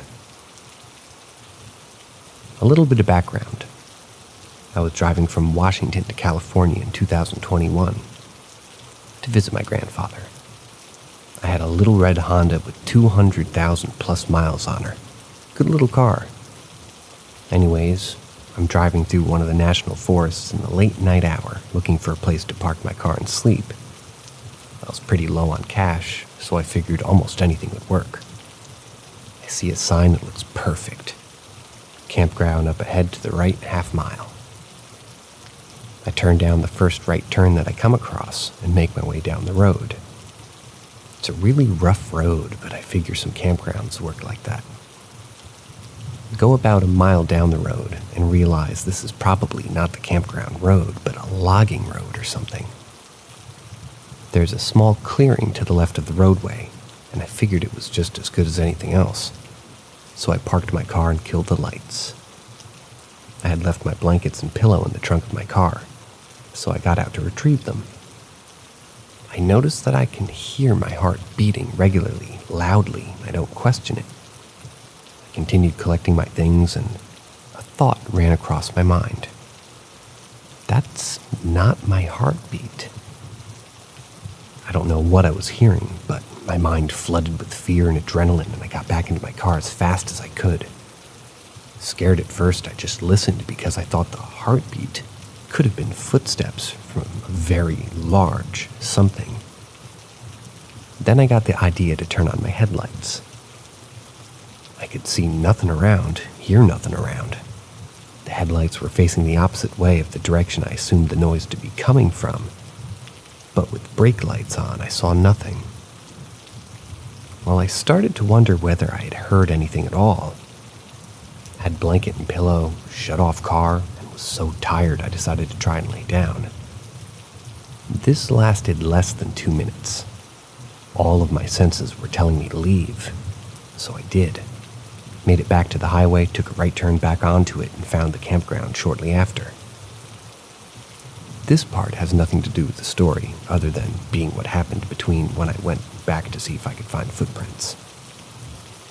When I reached the campground, there was a group partying that started shouting at me and asking if I was Roy. They were loud and sounded to be having a good time. I said no, but they couldn't really hear me, so I just drove a bit further and found a place to sleep. After trying to sleep for a bit, but the noise being loud, I had tried just walking up to hang out with them, but got scared and went back to the car. Fell asleep and go back the next day to the clearing on whatever road to see if I could find footprints. Nothing. No heartbeat sound.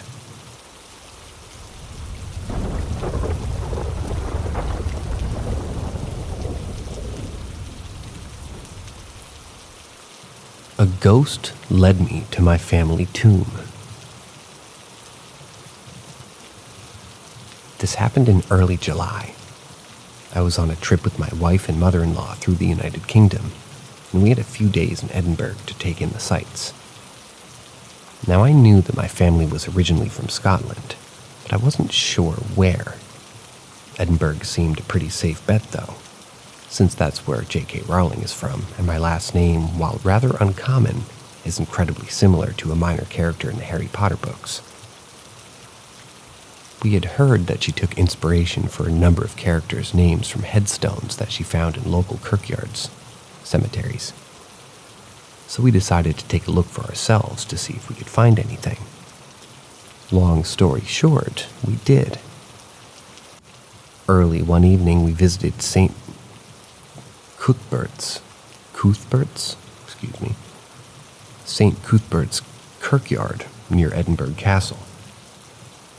By random chance, we arrived just as the Paranormal bus tour was leaving. The tour group were all lined up by the bus, but the tour guide was walking alone through the kirkyard to meet them. Clearly not one to miss the opportunity to spook some out-of-towners as we crossed paths. He told us to be on the lookout for a little ghost of a little 6-year-old. He said she likes to tug on people's jackets, which we took as an opportunity to make a few predictable jokes to scare each other once we were on our own. So we walked around the graveyard for a bit, talking about the various names that we saw, and I made a point to mention that if we did see any of my ancestors, the spelling might be different. After some time, I felt a small hand hold mine. My wife has pretty small hands, but she was standing to the other side of me, and this was smaller, childlike. There was no chill in the air, no eerie feeling that I was being watched, just a small child's hand reaching out and holding onto mine. I didn't say anything out loud because my mother-in-law is very religious, and I'm already on thin ice with her over some of my political stances. So it seemed best to keep my mouth shut about an ongoing paranormal encounter. So there I was, walking through a graveyard with my wife on my left, my mother-in-law behind me, and an invisible child holding my hand as we looked at the tombstones. I was completely silent. Wasn't afraid though. This ghost seemed kind of friendly, And people say I have kid magic, so I figured, hey, this kid probably just wanted to hold my hand and take a stroll.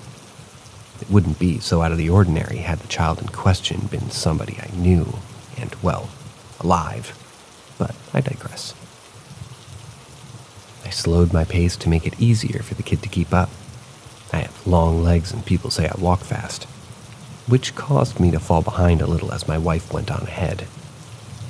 Mother-in-law was reading the headstones carefully, causing her to fall even further behind. And I realized I didn't want to split up our group, so I looked ahead and called out to my wife. I was going to walk over to her, but the hand pulled back on me. I kept my eyes on my wife and told her to wait up for us, and the hand started tugging towards the right side of the path, slightly behind me. It wasn't violent. It felt more like a kid trying to get me to look at something. I was still facing forward when I heard my mother-in-law's voice from behind me on the right side of the path. "Is this what you're looking for?" I turned around, and sure enough, she was standing in front of a large headstone engraved with my family name. About a dozen of my ancestors were directly beneath us, and a ghostly child's hand was trying to show me where they were. I paused and took in the experience. It was incredible, and I felt a deep sense of gratitude. After spending some time there, the grip on my hand loosened slightly, but it didn't let go. We continued on our journey and found myself swinging my right arm involuntarily to a slightly different rhythm than my own stride. If you've ever held hands with a small child while they're skipping rather than walking, you know what this kind of feels like. After a short walk, though, the swinging stopped, and I felt my hand released. There was a slight brushing feeling as the spectral hand took leave of my own, and when I looked in the direction that it might lead, I saw I was standing in front of the grave with the girl's name. She died at 6 years old in the early 19th century. For the life of me, I can't remember the name on that headstone, but if I saw it, I would know it right away, and if I ever return to Edinburgh, I'll make sure to bring her flowers to thank her for showing me around.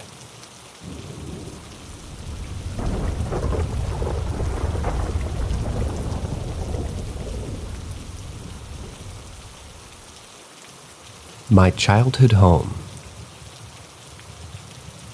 My family lived in this home from the mid-70s into the 90s. The house always had a creepy feel to my brother and I. So many strange things happened there.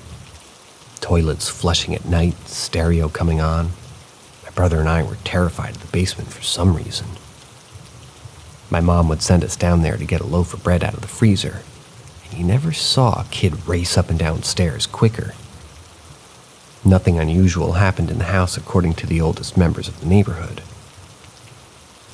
One Saturday morning, I got my bowl of Fruit Loops and plopped down in front of the TV to watch Bugs Bunny. Everyone else was asleep. I could hear the chair that was 12 feet behind me moving. It was a regular 1970s living room chair, but it was on a base that allowed it to swivel side to side or rock back and forth. I assumed my cat had just jumped up to sit in the chair, as he often did. But moments later, my cat came in and sat by me, and the chair kept rocking. A few spoonfuls of cereal later, and it was rocking so hard I could tell the wooden base was coming off the floor. My brother and I had done that from time to time because we were dorks. I was too scared to turn around to look at it. Oddly enough, the night before, my family and I watched a 60-minute special about a haunted house. The people told the ghost that they wanted to be friends with it. Then the scary interactions stopped, and there were only a few mischievous events after that. So I repeated their speech as best as I could remember it. The chair stopped moving. I went back to bed, still not looking at the chair, and tried to go back to sleep. All the strange events stopped, but the house never lost the creepy vibe.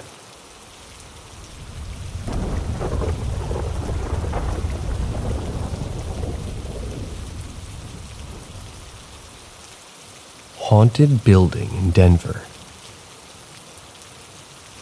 This is my dad's story from the late 1970s, but I'll write it out as if I'm him.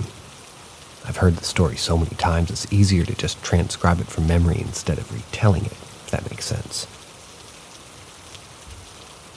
I worked for a building maintenance company, HVAC, plumbing, electrical. We had a customer with a problem building in downtown Denver that had chronic intermittent issues. I'm pretty sure the building goes by the name of the XYZ building, but he can't remember the name now. Only that it was right across from the Denver Mint and next to a hotel. We had been called out to this building 3 days in a row that week and couldn't make a repair because it was always fine when we were there.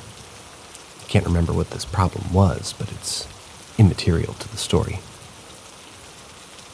This customer was really putting pressure on my boss that we had to fix whatever the problem was immediately.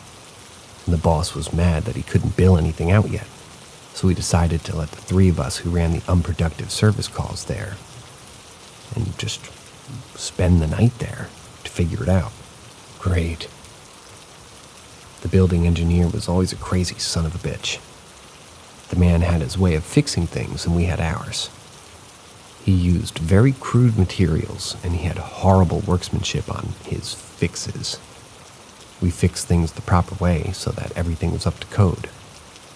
Needless to say, it was usually his repairs that failed. For example, I was called out once to fix an ice machine.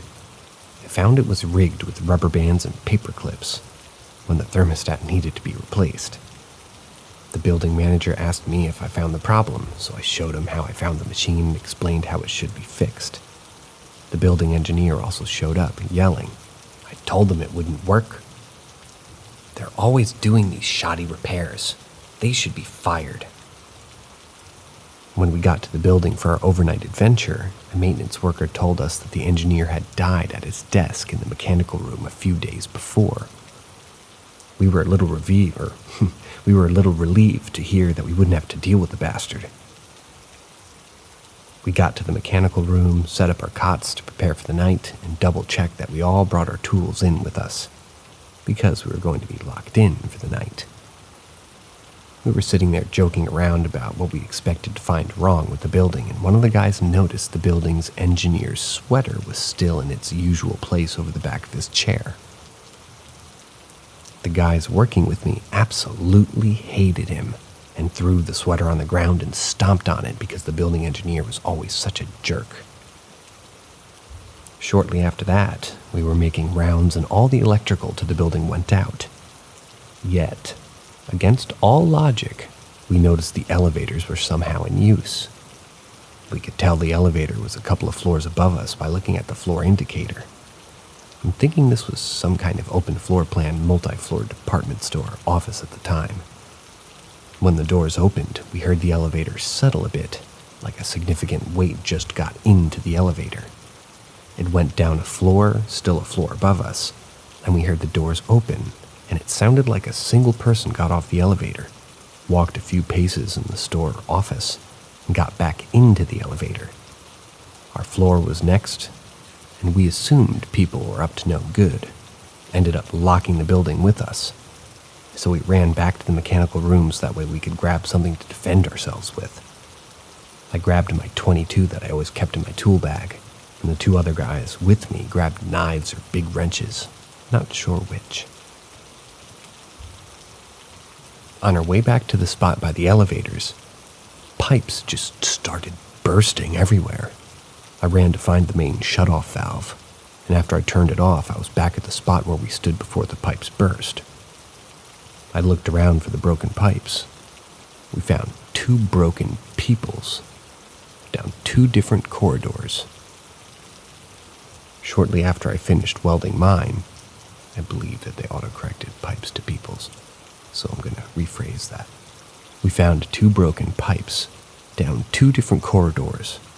Shortly after I finished welding mine, the plumber yelled, "Damn it, Jim, I told you to stop messing around." Then I saw the guy running towards me, pale as a ghost. He asked if I had just grabbed his leg when he was on the ladder. I hadn't, nor had the other guy that was with us.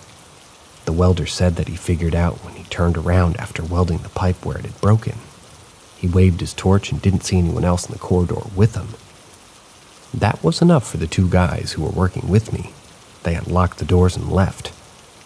They were nephews of my boss, so they could do things like that and not really worry about losing their jobs. I wasn't related to the boss and had to support a whole family, so I locked the doors behind them again and went back to the mechanical room to get some rest if possible. As I laid on my cot with my .22, I heard the elevators going up and down all night long, but way faster than a normal elevator. I could hear what sounded like people running on the floor above me. I planned to just stay in the mechanical room hidden in the basement until the morning when the manager came in. Then I could go home. I noticed it felt a little chilly in the mechanical room, so I checked out the boiler. Definitely cold. The pilot light was out. I didn't smell a bunch of gas, so I just struck a match and relit it.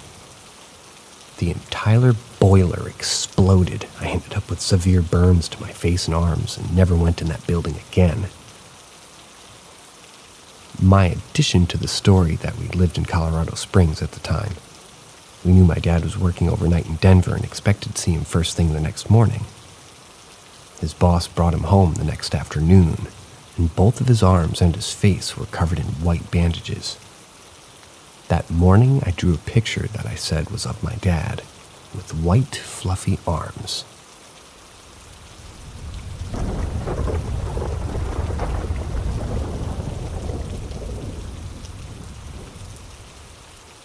Singapore Ghost Stories. Chalet Incident. This incident took place recently in 2023 when I stayed in a chalet with my family for one night. This chalet is not in Shanghai or Pasir Ris and nowhere near the east side of Singapore. I'm not going to disclose the location either. There were a few villas that we could choose, but we picked just the normal villa since it's just for one night. We reached there around 1 p.m., and to be honest, I already felt weird. The villa that was given to us was far from the other villas, and it was beside this forested area. For some weird reason, my grandma immediately said this when we arrived. If anything you see or hear, don't say anything. Even though it was weird to me, it sort of was normal for a Malay or Malay families to say this because we don't want to attract the attention of those things. We started to decorate the chalet for my sister's birthday party, setting up the balloons and unpacking our things.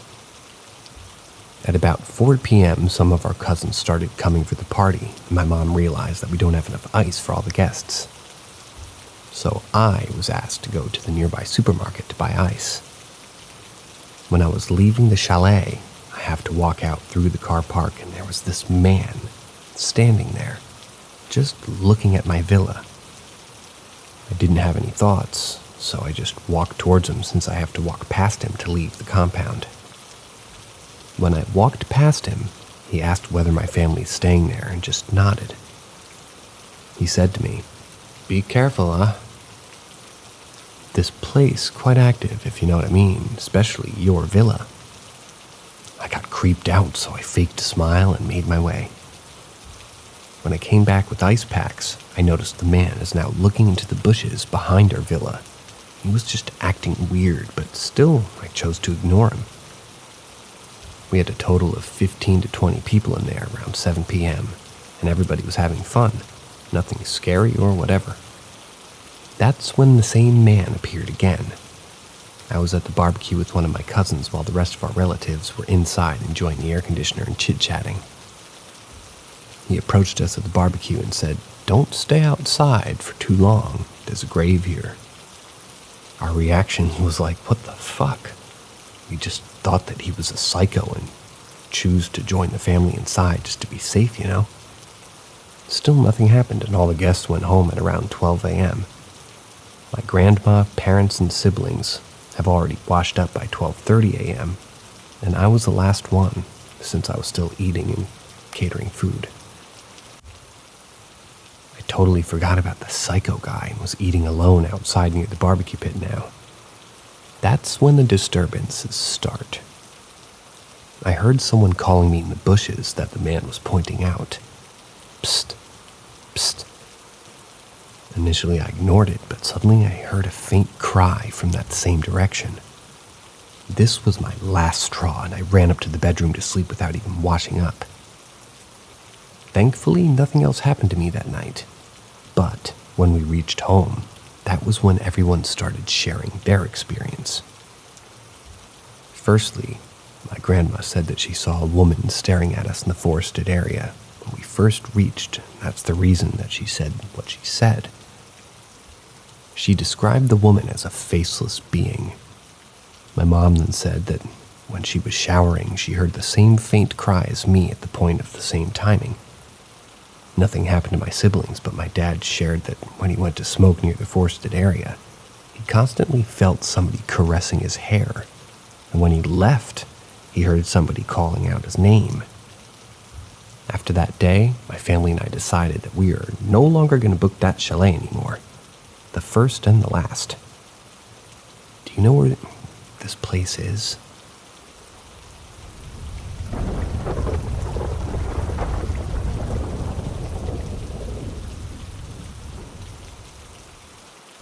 Singapore Ghost Story 2. From 2010 to 2014, I lived in this house in West Street 42. I'm not going to name the block, but it was located near a supermarket. Throughout those 4 years, I had always felt uneasy living there. The houses there were quite old. I lived on the 6th floor and getting home was complicated. Back then, the lifts in my house only stopped at levels 4 and 7. Hence, in order to get home, I had to walk a long corridor and go one level down to reach home. At night, I could say at least 80% of the time there were faulty lights along the corridor at level 7. Walking along the corridor never felt good. You know those types of chills that you get? I always felt cold and my hair would stand on each time I'd walk through that corridor. That's the reason why I run along the corridor most of the time, especially at night. I always feel like somebody's following me from the back all the time. Now here come the hauntings that my family and I faced. I faced 2 incidents back at that old house. One incident happened when I came back home from school and I was alone at home. I was preparing for my PSLE at that time and alone at home around 4 p.m. When I was revising, the earpiece I hung on one end of the wall hooks started untangling on its own at a very high speed before falling onto the floor. No questions asked, I ran straight to my grandparents' house. The second incident happened when I was eating in the kitchen with my helper. We were eating and she asked me whether I felt weird about the house. This was around 7 p.m. When she asked that question, the microwave immediately flew open on its own. I forgot what happened next, but we shifted 2 to 3 months after these incidents. After we moved, my dad said that he didn't feel anything in that old house. But my mom told us her stories. Throughout the years, she frequently sees a hand waving at her from the kitchen window. Like just an arm waving. We lived on the 6th floor, so there was no way anybody could have waved at my mom. She also complained about the feeling of being followed at level 7. When we told her grandma this, she told us that she knew something about that apartment, but she didn't want to tell us so that we don't, become too scared of living there. She said that when she came out of the lift at level 7, she always would see this dark figure waiting at the corner, and that dark figure will always follow anyone back to their house. Sometimes this figure will follow all the way into the house, and sometimes it'll just follow back to the doorstep and leave us alone. I'm just thankful that I didn't see anything there except for the small disturbance, but for sure I wouldn't want to go back to that house. My friend actually runs a blog that shares ghost stories from Singapore, and since I'm not allowed to promote here, you could check out my profile and leave me a message if you're interested to know more.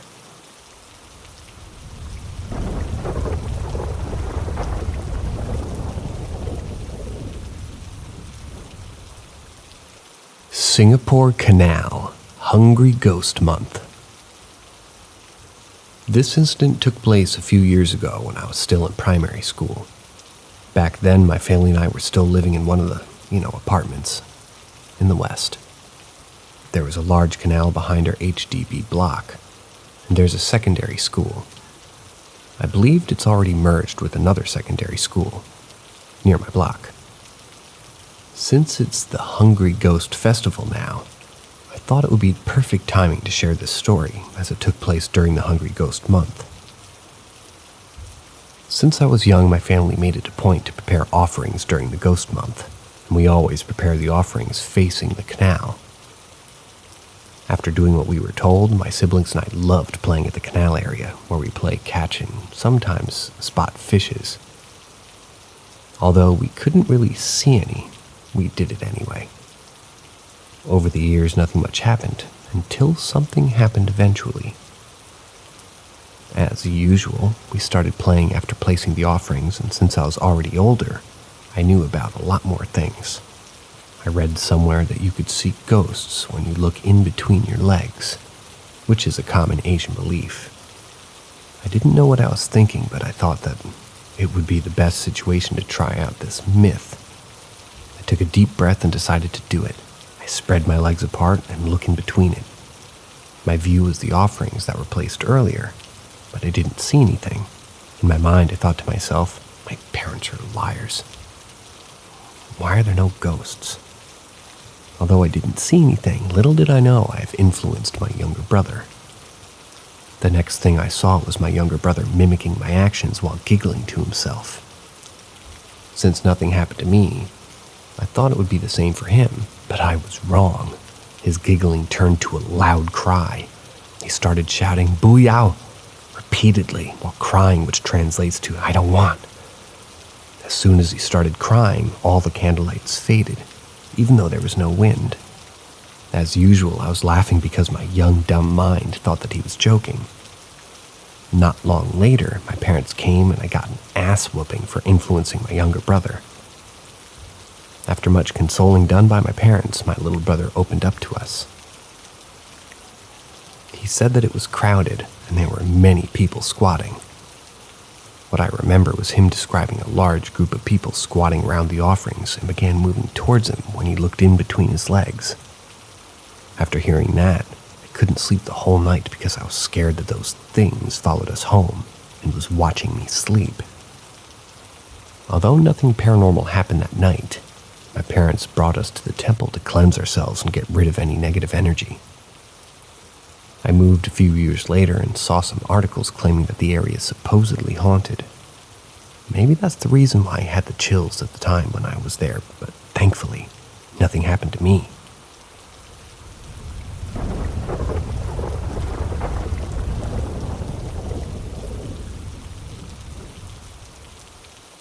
Singapore Night Safari Ghost Story. This incident happened to myself back in 2010 or 2009, if I remember correctly. Back then, the Night Safari had a Halloween special, and in my opinion, it is way scarier than the Halloween horror nights in the US. We had many decorations from hanging haunted dolls, Chinese zombies, realistic tombstones, and many more. The main theme was spooky tales of Asia, or something along those lines. I was working there back then, and there were many ghost encounters that were reported to us, the staff. The reason I say reported is because many of the guests do not know that they actually encountered something. Here's some of the stories. Firstly, my personal encounter with the supposedly realistic Pontianak. Back then, I was one of the staff roaming around the compound near the boardwalk. I found what it was, and it was called, but it was something along those lines. When I was there, I frequently received this compliment that the decorations on the trees look realistic. Initially, I just smiled and nodded to them for compliments, but suddenly I thought to myself, what is this decoration that so many people are attracted to? After about 4 to 5 compliments, I was approached by this couple. I'm not sure whether they're Japanese or Korean. They said to me in English, though, "The flying lady, very good." That's when I realized that it was not any of the decorations. There was no flying lady involved at all, and in my mind, I immediately thought of the Pontianak. I wasn't really scared, since there were a lot of people there, but I definitely had the chills being in that area. The second story happened to one of my friends who was working at the train attraction. If I'm not wrong, it's called Train of Horror during the Halloween event. What she experienced was similar to me, but it's way scarier. She was one of the scare actors there, and as usual, they will naturally start jump scaring the guests.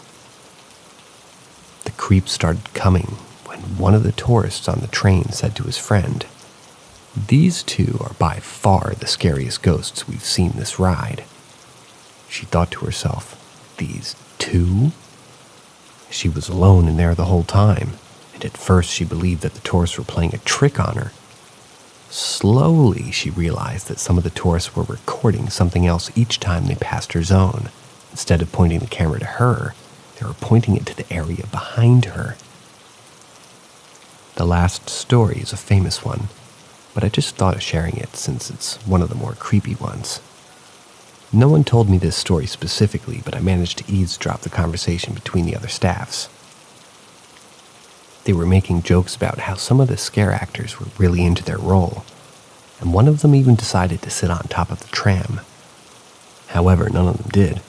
The drivers insisted that they clearly saw someone sitting, but no one admitted to it. Or maybe there was actually no one there.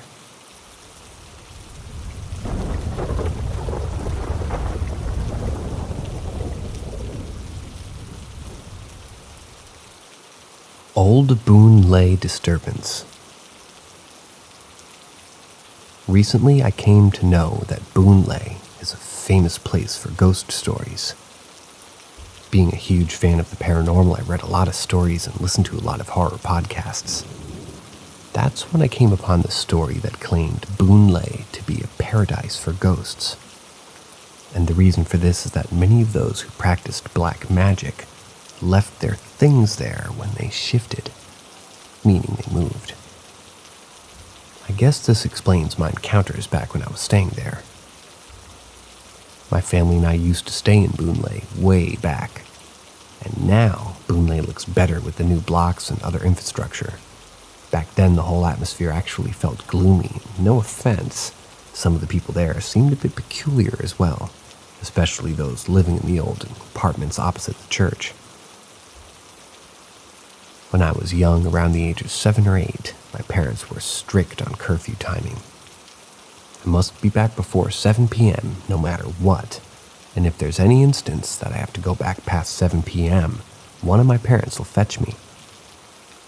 This was due to a few stories that were famous back then in my neighborhood.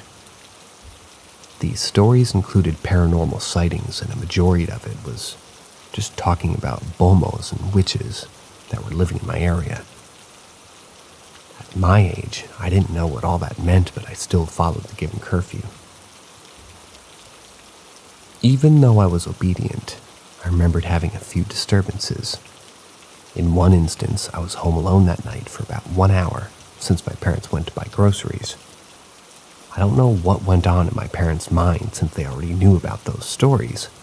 The windows in my room were facing the corridor on the 4th floor, and since I was a scaredy cat, I kept it closed 90% of the time.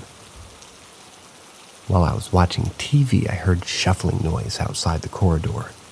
The shuffling sounded like someone sweeping the floor using a sapulidi. Search on Google if you don't know. It's spelled Sapulidi. I didn't think much of it until somebody whispered Malay from my window. "I know you're alone in there." I immediately ran to my living room, and my parents came home around 2 to 3 minutes later. I told them what happened, and they said that there was no one outside. Keep this in mind. The sweeping sound carried on and only stopped when I heard my parents unlocking the gate. There were other disturbances, such as the typical marble sounds, hearing my furnitures move on their own in the middle of the night, but as a kid, I just slept through it. However, my mother had the scariest encounter. She went out in the middle of the night to use the toilet, and when she went out to the living room, she saw me entering the toilet and the toilet lights were already on. She sat in our dining room table for about 5 minutes, and I was still inside the toilet. She started calling out for me from outside, but there was no response. She realized that the door wasn't closed properly and decided to take a peek. There was no one. After that incident, we made it a point not to leave our rooms after 10 p.m., but I find it weird that we didn't bother cleansing the house. After we moved, we no longer have any disturbances. However, one question remains in my mind. Is the whole Boonlay haunted? Or was it just my house? Or is it just the block? I guess the question will remain unanswered.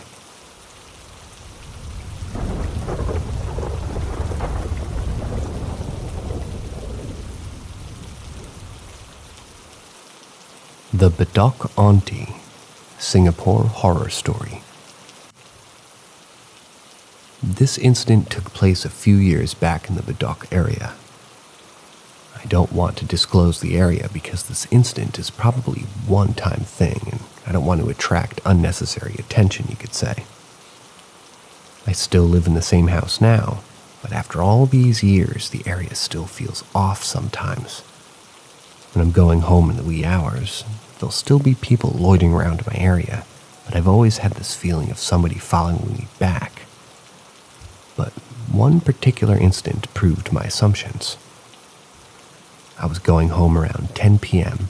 after my football training in secondary school.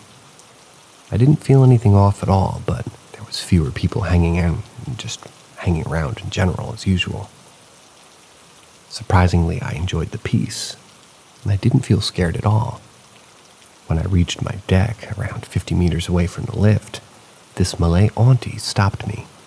She looked normal, hunchbacked, a tudung covering her head, and had no teeth or dentures. She asked me, "Do you live here?"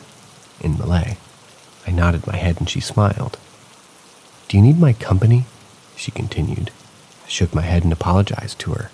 I made an excuse of needing to rush home and just left her there. When I left her, I could hear her feet shuffling. I tilted my head a little and saw her walking with tiny steps tailing me from behind. I continued to take glances and I realized that her shuffling pace increased. I didn't think twice and ran to the lift, and luck was on my side. The lift was on the first floor. I got in, pressed the 4th floor, and I was on my way. When I reached my level, I still heard the shuffling sound, and out of curiosity, I looked down the staircase. I saw the same Malay auntie making her way up, and she was already on the 2nd floor. How did she walk that fast? At that point in time, I knew something was off, and I quickly went inside my house. Thankfully, my parents were still awake, and I told them what happened. They asked me to recite some prayers and forced me to take a shower immediately. When I thought that everything was over, the disturbance continued. When I was about to fall asleep, I heard the same shuffling noise in the corridor outside my room window. I covered my ears and my face, but the fear stayed inside. In the end, I slept in my parents' room. Thankfully, after that day, I no longer see that auntie, and I heard that shuffling noise ever again. Since I still stay here now, I made it a habit to blast my music and brisk walk home from the bus stop every single time without fail. Anyone from Bedok have any similar experience?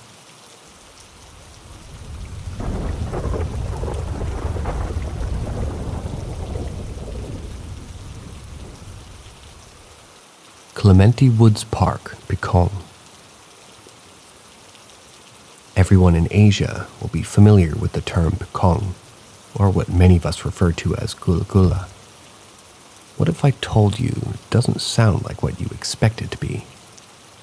We usually associate Pekong to a ghost wrapped in white cloth and jumping from one place to another, but it's wrong.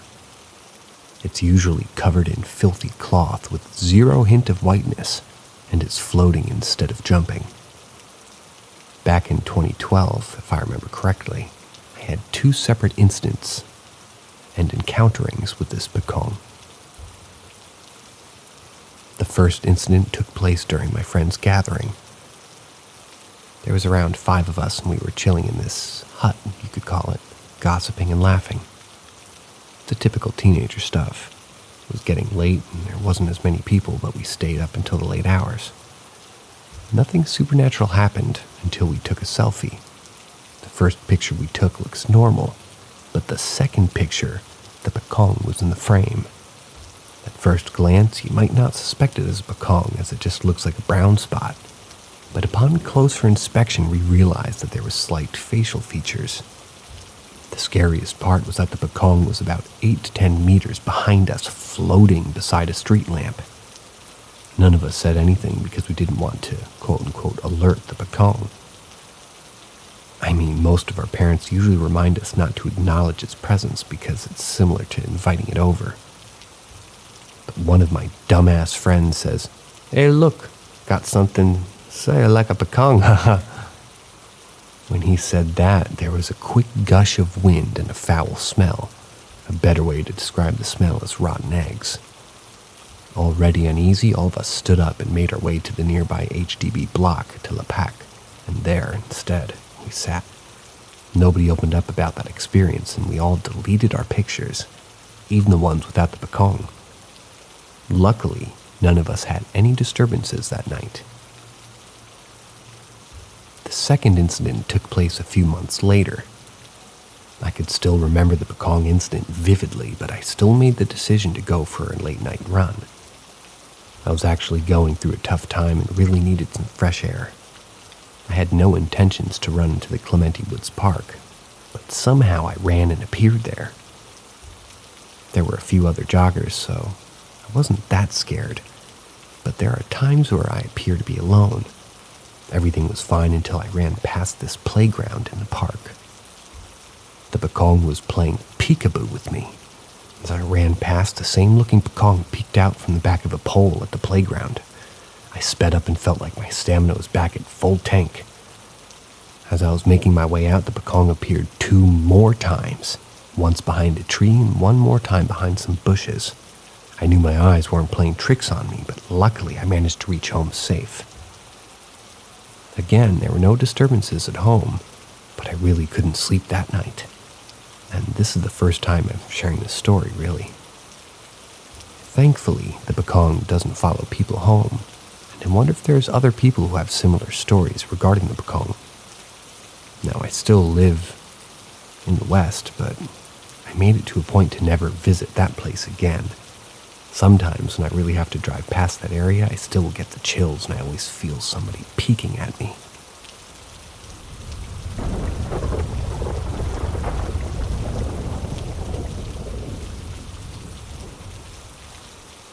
Singapore Annabelle.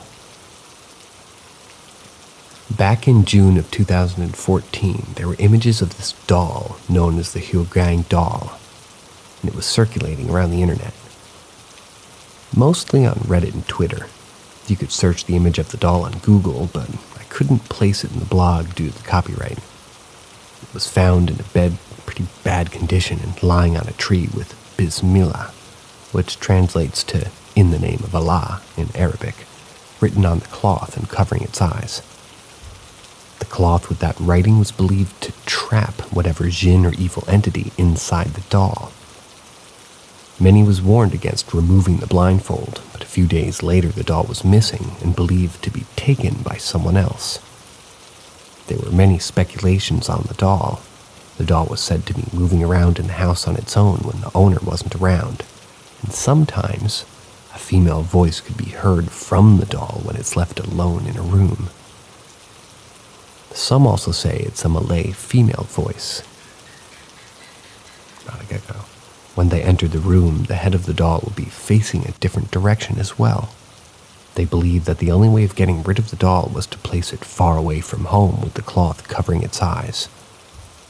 On the same day, there was a reported murder case as well as a suicide case. While some say it's a coincidence, others believed otherwise. While there was no definitive evidence to this case, it's still quite creepy if you ask me. The features of this doll are the most contributing factor.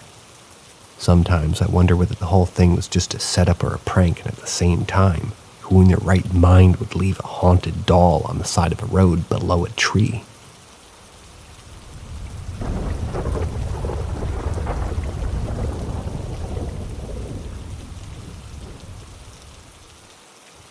Army outfield disturbance. This happened around 1 to 2 a.m. when I had to do my prowling with my buddy at that time. We were supposed to do our rounds in a circle, but we got lazy, so we decided to create our own route, which only involved us walking to the latrine and then walking back to the starting point. It was a straight route. Everyone was asleep, including our sergeants, and to be very honest, I was so tired that fear didn't even enter my mind. Everything was going well, until our third round, when I had to use the latrine. I was damn Backup 1. I could literally shit anywhere, unlike my other platoon mates who held their shit until we came back to our company. So I was doing my business peacefully, and my buddy was rushing me. Faster, Lay. He repeated this every 1 minute for real. After a while, he stopped, and I was so relieved because the shit as well as the silence. When I was cleaning up after myself, my friend spoke again. Finish already? I walked out of the latrine, and guess what? My friend was just staring at me blankly, as if he saw a ghost. I told him to stop fooling around since it really wasn't the right time. He whispered to me, "Let's stop patrolling. Let's just go to bed." Even though I was back up, I would never go against the rules because I wanted to keep my records clean, you know? I told him no, but he was legit getting pale. Then he said to me, "I swear I saw a head continuously peeking out of the latrine area when you were inside. And I know it wasn't you because it wasn't wearing our uniform."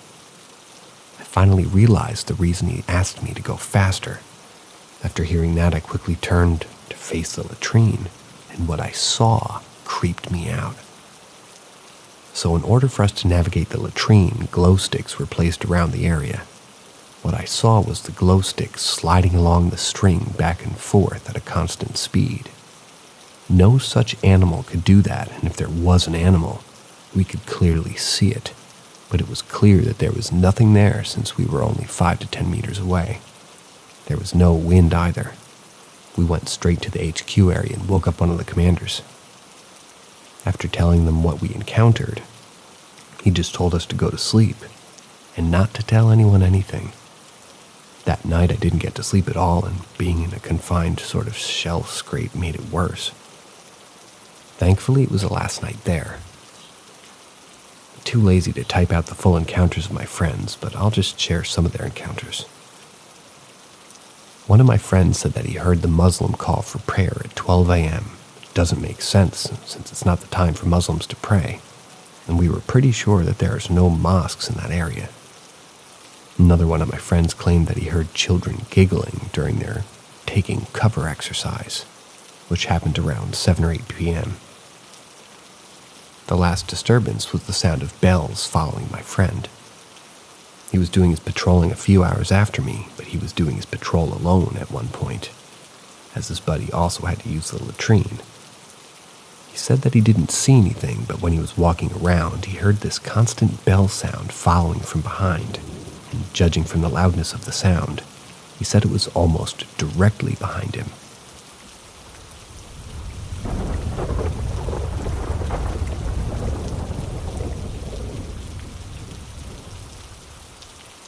Grandma is still alive. Some backstory. There's a family of 5 staying together. Parents, 2 siblings, and my grandma. So my grandma has been staying with my aunt and cousins for a while before she passed on. On the day she passed, the whole family came down and everybody was greatly affected. My grandma was one of the nicest people in the world, and she took care of all of us equally. I frequently visited my aunt's house just to meet my grandma, and she would constantly give me pocket money and cook for me even though she was not well herself. However, it affected my cousins the most, since they've been staying with the grandma since birth, and at that point in time, they were around 12 years old and 9. After that day, my aunt realized that her younger daughter started spending less time with the family and locked herself in her room more often. Let's call my older cousin P and my younger cousin Q to make it easier. My aunt started to become suspicious of Q and thought that she had a boyfriend. So she decided to ask P to be her spy. The next day, P told my aunt that Q claimed to be talking to Grandma. She asked P to keep it as a secret. After my aunt told her husband about this, Q received a very bad scolding, and they reinforced that Grandma was no longer around. From that day onward, she was forced to leave the door open, and P was forced to sleep in the room with her. A few days went on and nothing happened. However, about a week later, weird things started happening again. P claimed that Q started creeping out of the room slowly and started talking to Grandma in the kitchen again. She informed her mom again, but this time, instead of confronting her, my aunt and her husband decided to eavesdrop on the conversation. Initially, they thought that Q was developing mental issues like depression, but when they eavesdropped the conversation, they knew something wasn't right. Q was giggling the whole time while talking to Grandma. The conversation also sounded real. They talked about what she ate, what she did in school, and her problems. They eavesdropped for a few nights, and one day they decided to take action. When they stepped into the kitchen, what they really saw proved to them that Q needed professional help. In Q's hands was raw chicken meat, and she was reaching across the dining room table as if she's feeding someone. My aunt screamed and Q was startled. I wasn't there to witness this, but I can imagine how bad it was. P told me that Q started crying and asked, "Where'd Nenek go?" I forgot what happened next, but the next morning my uncle brought Ustaz over to help out. Ustaz is like a Muslim version of a priest, for those who don't know. The Ustaz came and Q immediately acted weird. She wasn't possessed or anything, but she kept on asking why the Ustaz came and said that she didn't like it. When the Ustaz started reading some Quranic verses, Q started shouting in Malay, "Stop, Nenek is in pain." No one else saw Nenek except for Q. Also, we Muslims do not believe in spirits of the dead, meaning once you passed on, you'll go to afterlife. You won't come back as spirits. The Ustaz asked my aunt whether she kept any items that Grandma left behind. That's when my aunt realized Q kept the dress, or maybe pajamas, that Grandma wore on the day she passed, and to be honest, it was filthy. They took the dress and passed it to the Ustaz when the uncle went to help Q in his arms, since she was getting restless and wanted to stop my aunt. The Ustaz placed the dress in a bucket of water that had Quranic verses read into it, something like holy water. The Ustaz explained that the filthy clothes attracted certain jinns, also known as demons, and it took the form of Grandma. The jinn took advantage of Q's emotional state to use her. After the whole ritual, the dress was disposed of, and Q was quite affected by the whole thing. Eventually, she became better, and now she's back to normal. Personally, I don't find this story scary, but I thought that it was a good story to share. I find this story more sad. Sad because the love of all of us had for our grandma, and especially Q. I know a lot of us still miss Grandma, but we all know that she's in a better place.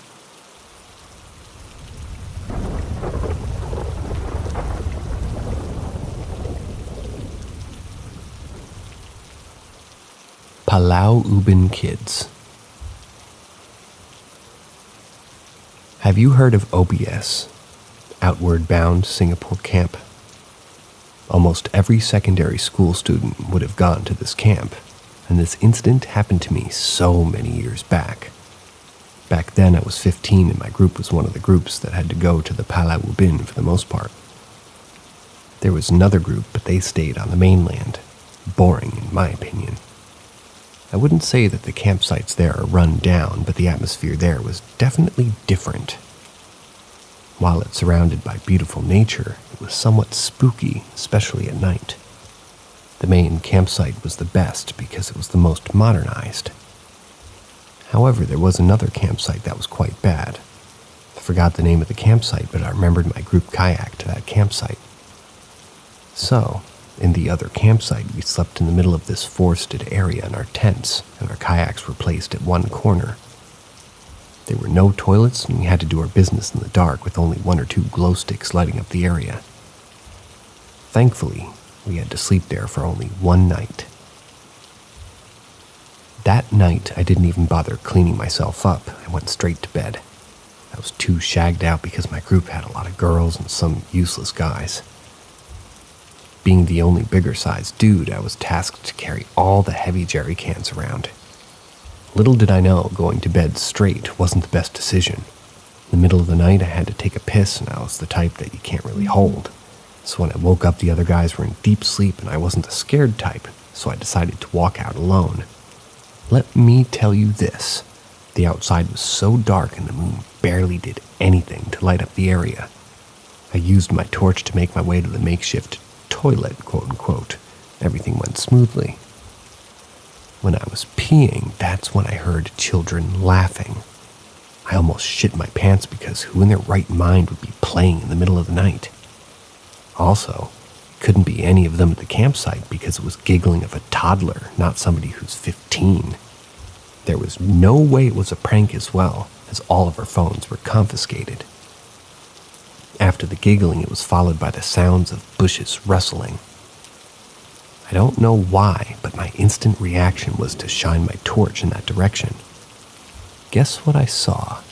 I saw 3 kids running away from me into the forested area. Why do I say running, you may wonder? They had legs, but none of their legs were touching the ground. They were, quote-unquote, running with their legs about 4 to 5 inches above the ground. I ran back to my tent, covered my face with my sleeping bag. Eventually, I went back to sleep despite being scared. I kept this to myself and only shared it with my friends after the whole OBS camp ended. When I went back home, I searched online and found out that there were other similar incidents where they all saw kids roaming around. That's all that happens to me and my friends, which I'll submit when I'm free too. Hope this story is scary enough to be featured. Well, it was here. And that's the end of today's stories, and please forgive me for any pronunciations of anything in Malay. I'll work on it. Have a good night. See ya.